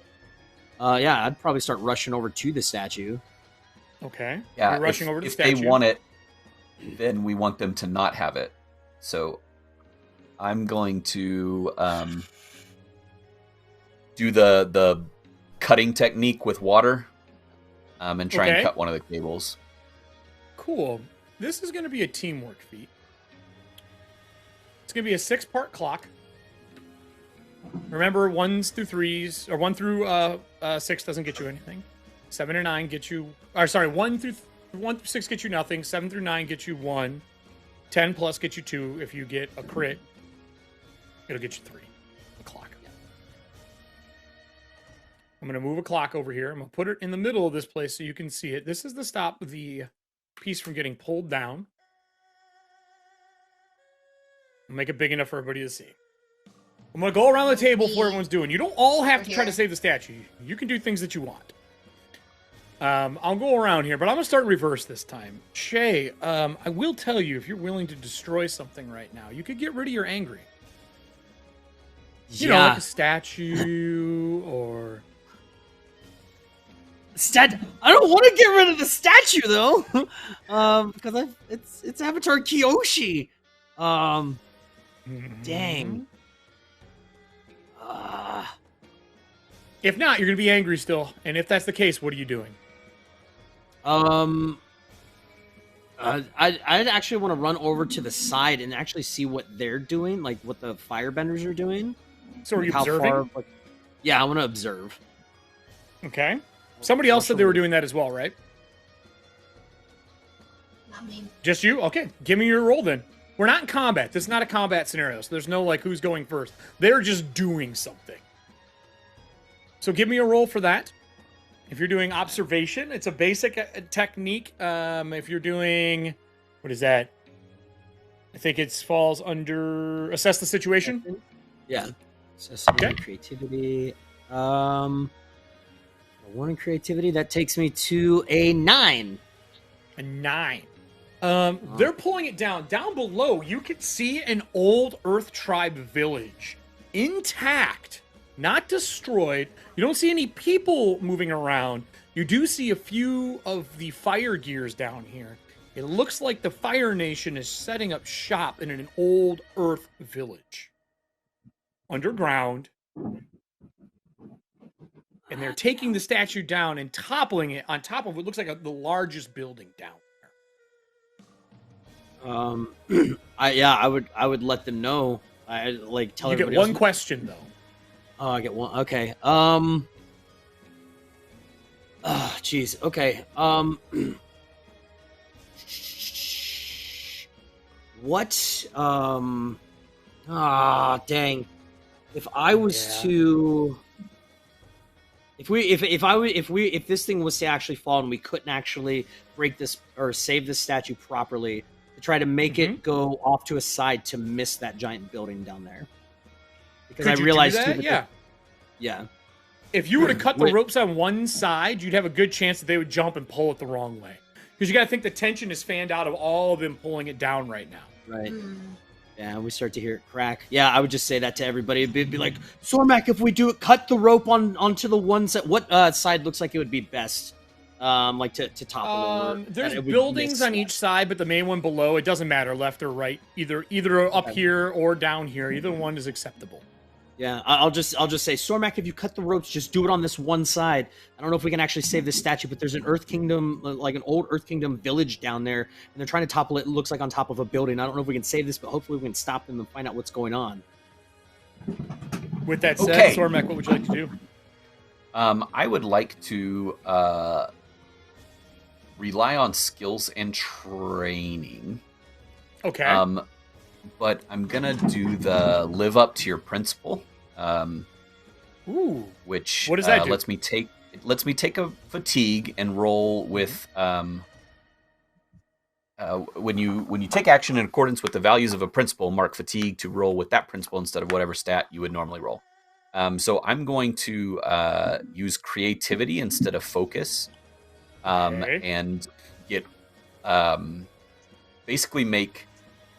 I've seen my dad do it with cutting vines, so I'm gonna amend his method a little bit, and instead of doing whips, basically make water into a spinning chainsaw kind of thing, like a pinwheel of it, or like the fire like do, just or like a super spinning, a super fast thing spinning of water, so I can actually like try and cut the ropes, but using it like a chainsaw instead of a all right, static let's blade. See how creative you can get with this.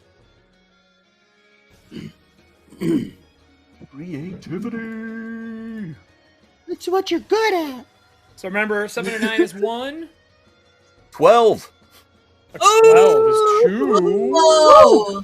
Very nice. Go. Very nice. So we get two more ticks on the clock as you start chainsawing one side. Which side are you going to try to get rid of? I'm going with Top or bottom? Shay's suggestion. Which side are you doing it on? Oh, he didn't specify side. He just said a no, side. No, either one. I'm gonna be on the right side here, cutting through some ropes. So I'm gonna go like this. Wait, actually, hold on. That's the wrong color. There you go. So you're cutting these. So you start chainsawing. You see Fire Nation guys floating down as the ropes kind of detach from them. They're bracing themselves. So you get a few of them that go all the way down. Shay, you do know it's like 100-foot drop. It's deep. And that'll take us to one of either our weapons, Jade, or our Earthbender, Xenia. Who knows what they want to do? So I have a silly idea. Hey, let's go. Why not? You ride Tum Tum, be silly.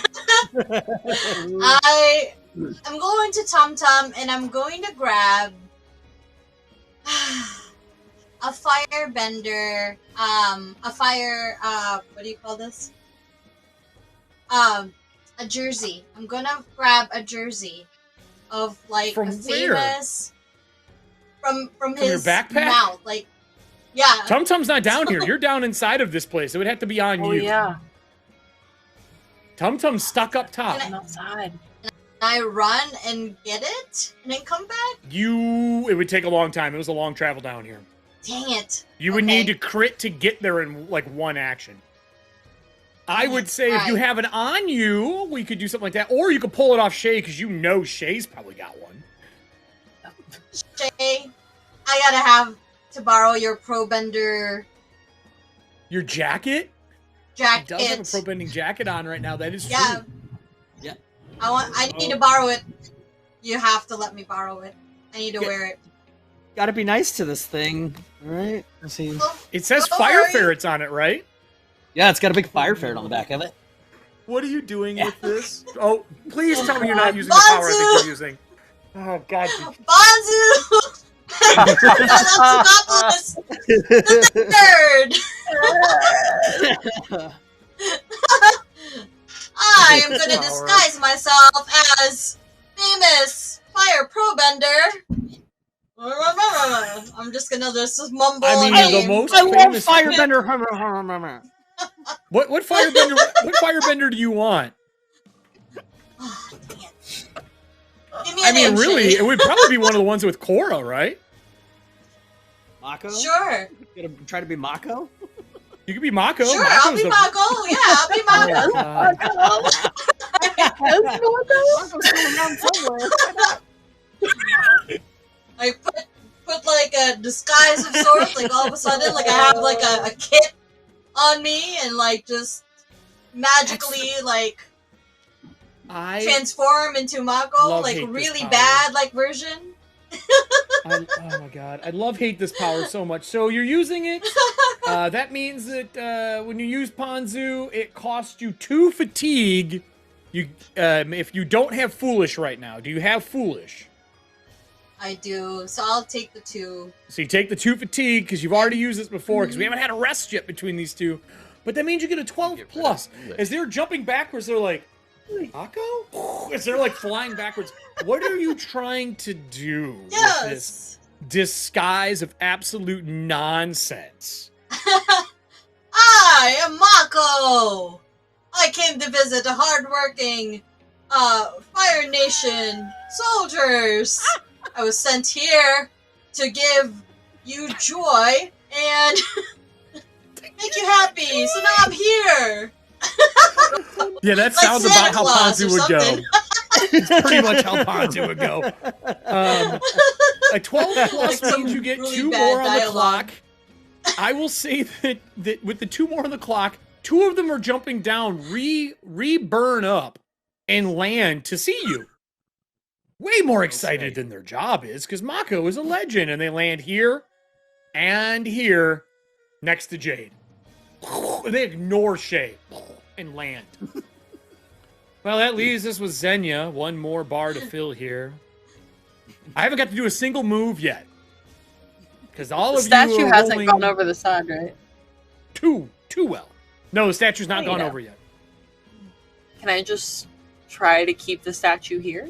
Can I just hold it here? Are you earthbending it? Are you holding it? Are you getting behind it and pushing it with your bare hands? What are you doing? No, I'm going to earthbend it. I'm doing it the smart way. Use what you got. You can definitely earthbend it. Upon earthbending it, I need to know what you get on your roll, and I know which ability you're using. Are you using skill? Yeah. Okay. The best Mako cosplay I've ever seen. It's like reeds and like seaweed and like vines in her hair. Like whatever I can find in that cavern, you know. Doing great. Dirt on her face. Here you go. Come on. Oh no way. I showed it this time because I was like, he's not gonna believe me. I mean, I could pick my dice up and make him look like that too. Hold on. Let me rearrange mine. Luck's on my side today. You're just mad. Look at it. Oh, mine are 6s too. Oh, look at that. So, can you please describe the insanity of non-failure? Xenia never... since she's failed as a child and ruined a dog and got exiled, failure is no longer in her vocabulary. What do you do? Since that puts me to a 15 with rolling a 12. What does this look like? This is epic, because something epic is going to happen in turn. Oh, okay. I think as she sort of sees the statue start to come up and hears the cracks, this is the first that she sort of has like something close to earthbending, because everything back there is basically water tribe, and like there aren't as many earthbenders back in the bog. So she's just super in awe of everything that's here. And when somebody's trying to break the one thing that like serves as an inspirational purpose in this moment, it's just a little angering, if you will. So she just sort of almost stands in front of it and acts like she's pulling on something in order to keep the statue not just from like tipping backwards, but almost cracking it all, like pulling it forward and then repairing the small cracks in it as oh, they were large. Between all of you, like it kind of rocked back and went back into position, and you're kind of sealing the gap then. Yep.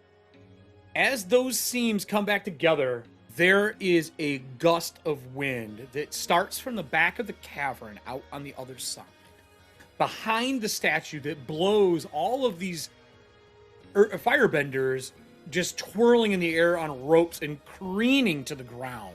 As the gust blows through, it snuffs out all of the light. It's pitch black in here.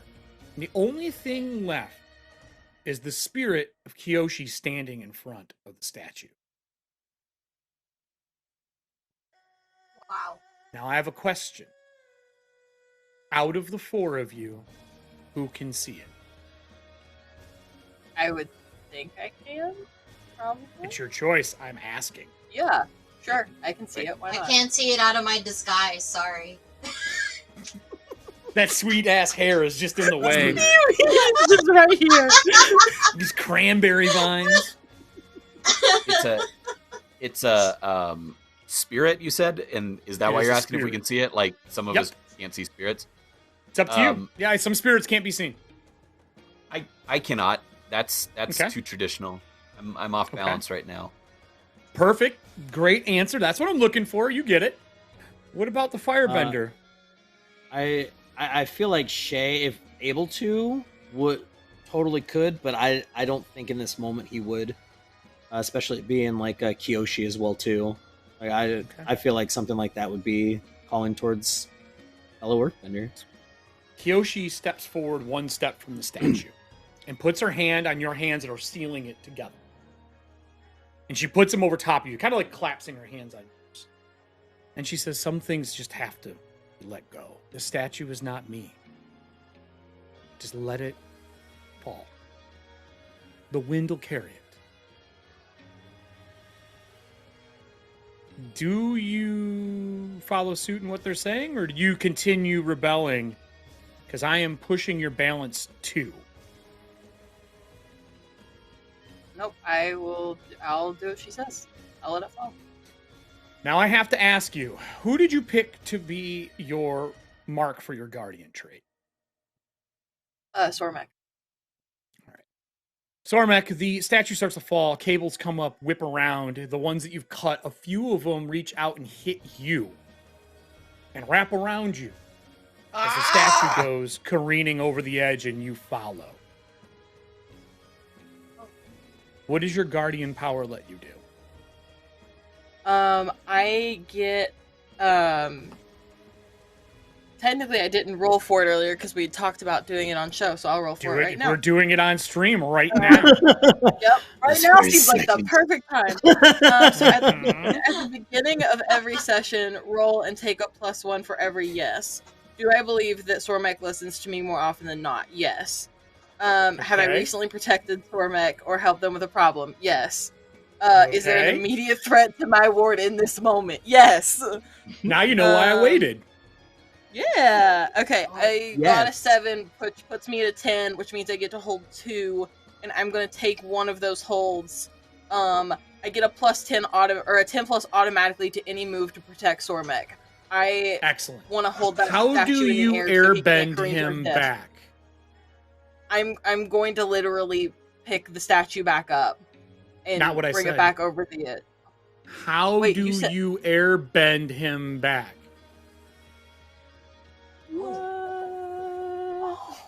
Oh God. Okay. I'm going to use the air around him to spin him out of the cables and pick him back up and bring him over the dock. Okay. Wow. As you float him back and he lands, Kyoshi vanishes when he touches down. And she says, "Seek the rest of us."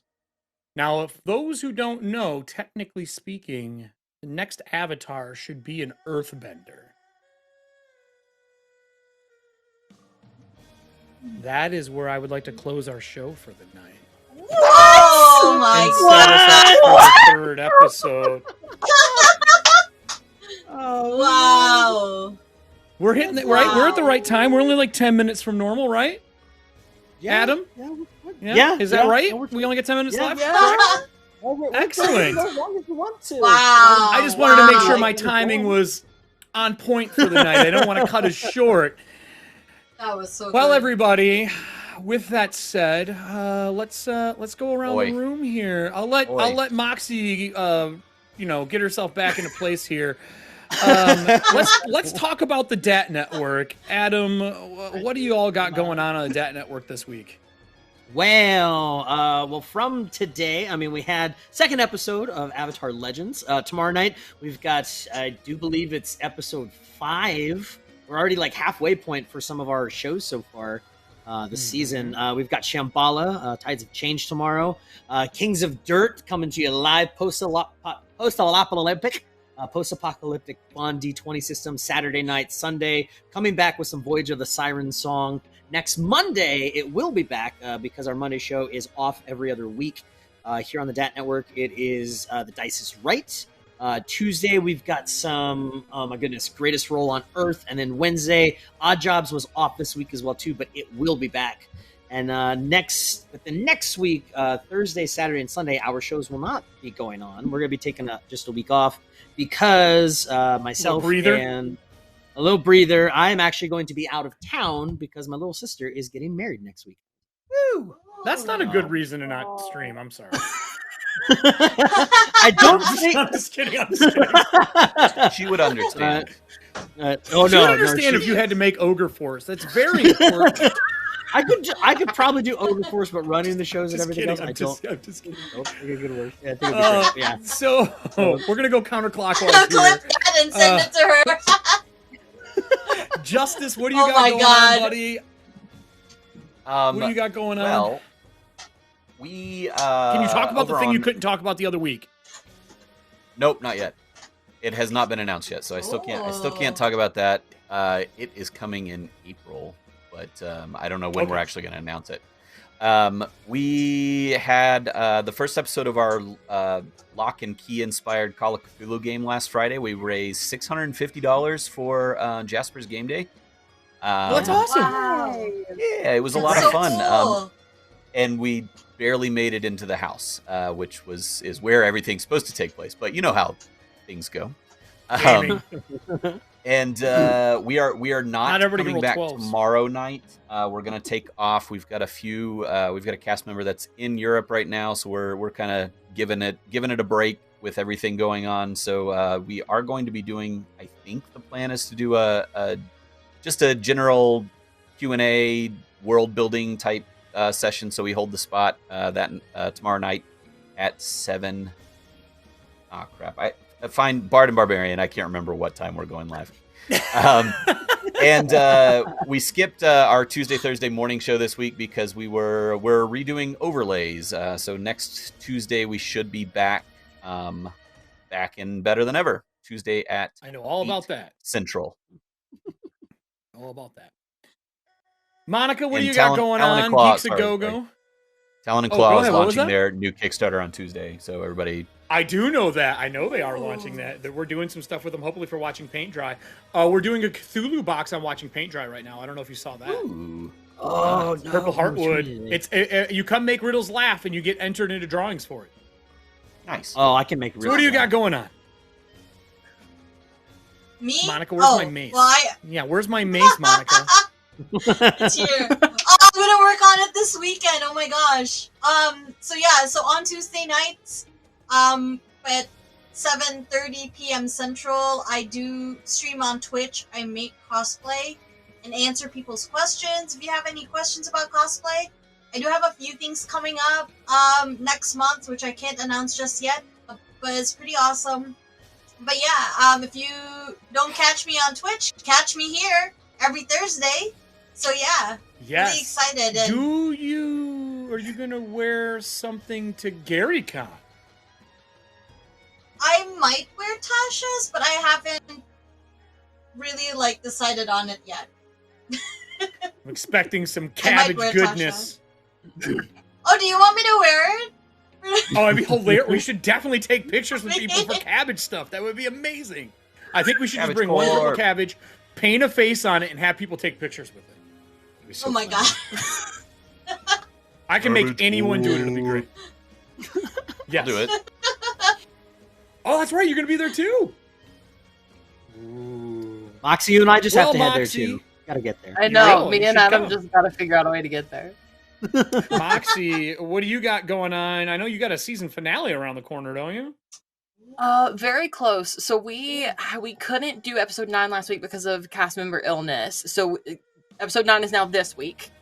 So this coming Monday is the penultimate episode, I suppose, of Everyone's Forgotten, which is played with Memory Lane, which is a system I wrote that will hopefully be released about the time of our talkback episode, which is the very beginning of March. So it'll be published at the same time if all goes according to plan. When you can't find me here on Thursdays, on the Thursdays that we are dark for this show, I am back over at Homebrews and Homebodies, which is also where Everyone's Forgotten is done. Because I play an assassin rogue over there on Thursday nights in Descent into Avernus. And that's about all I've got going on right now. I've talked to people about a couple things, but nothing else is set in stone, so I don't know. But you can always find me around here or over there. Can I just say penultimate is just not used enough? It isn't, right? Penultimate. Such a good word. It's a nice word. Very good. Great word.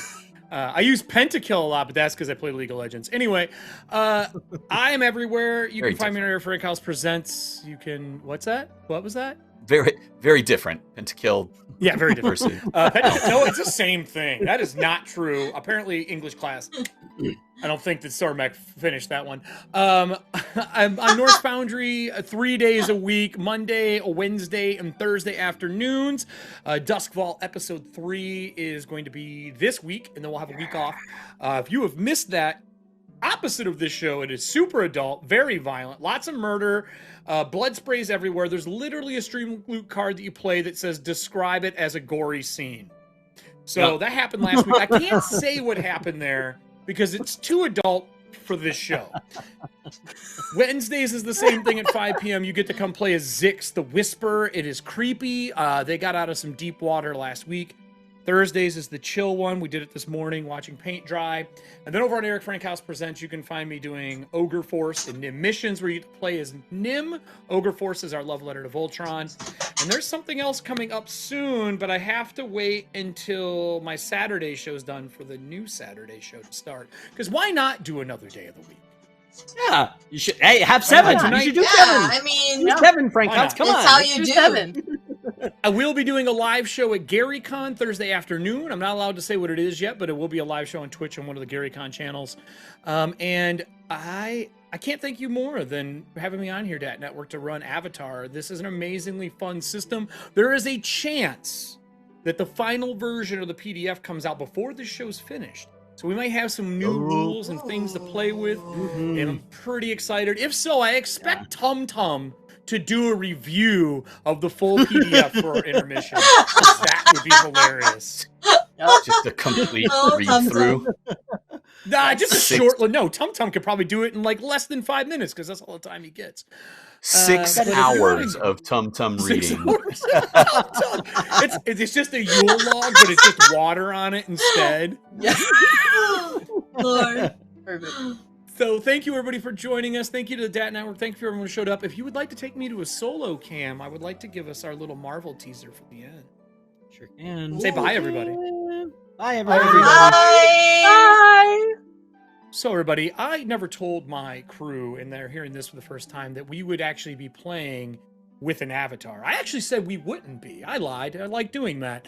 And right now, we have the beginning of our first Earthbender avatar since Kyoshi.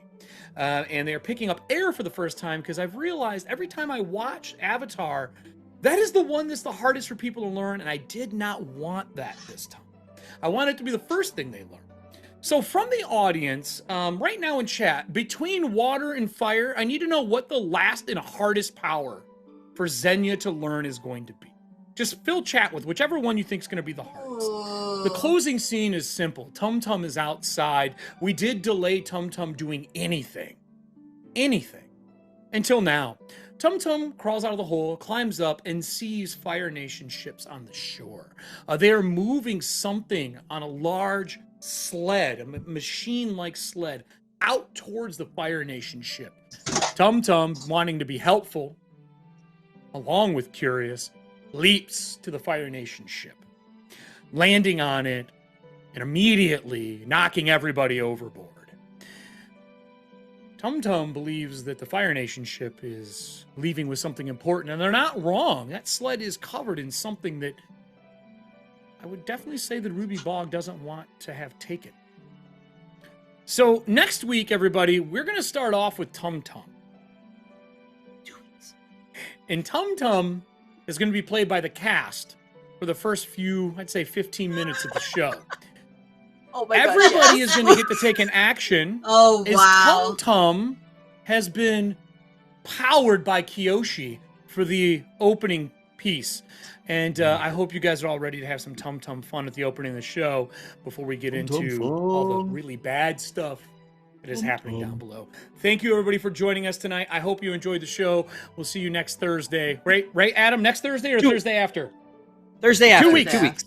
2 weeks. In 2 weeks, we'll see you. I get a Thursday off. What am I going to do with myself? Good night, everybody. Bye, friends.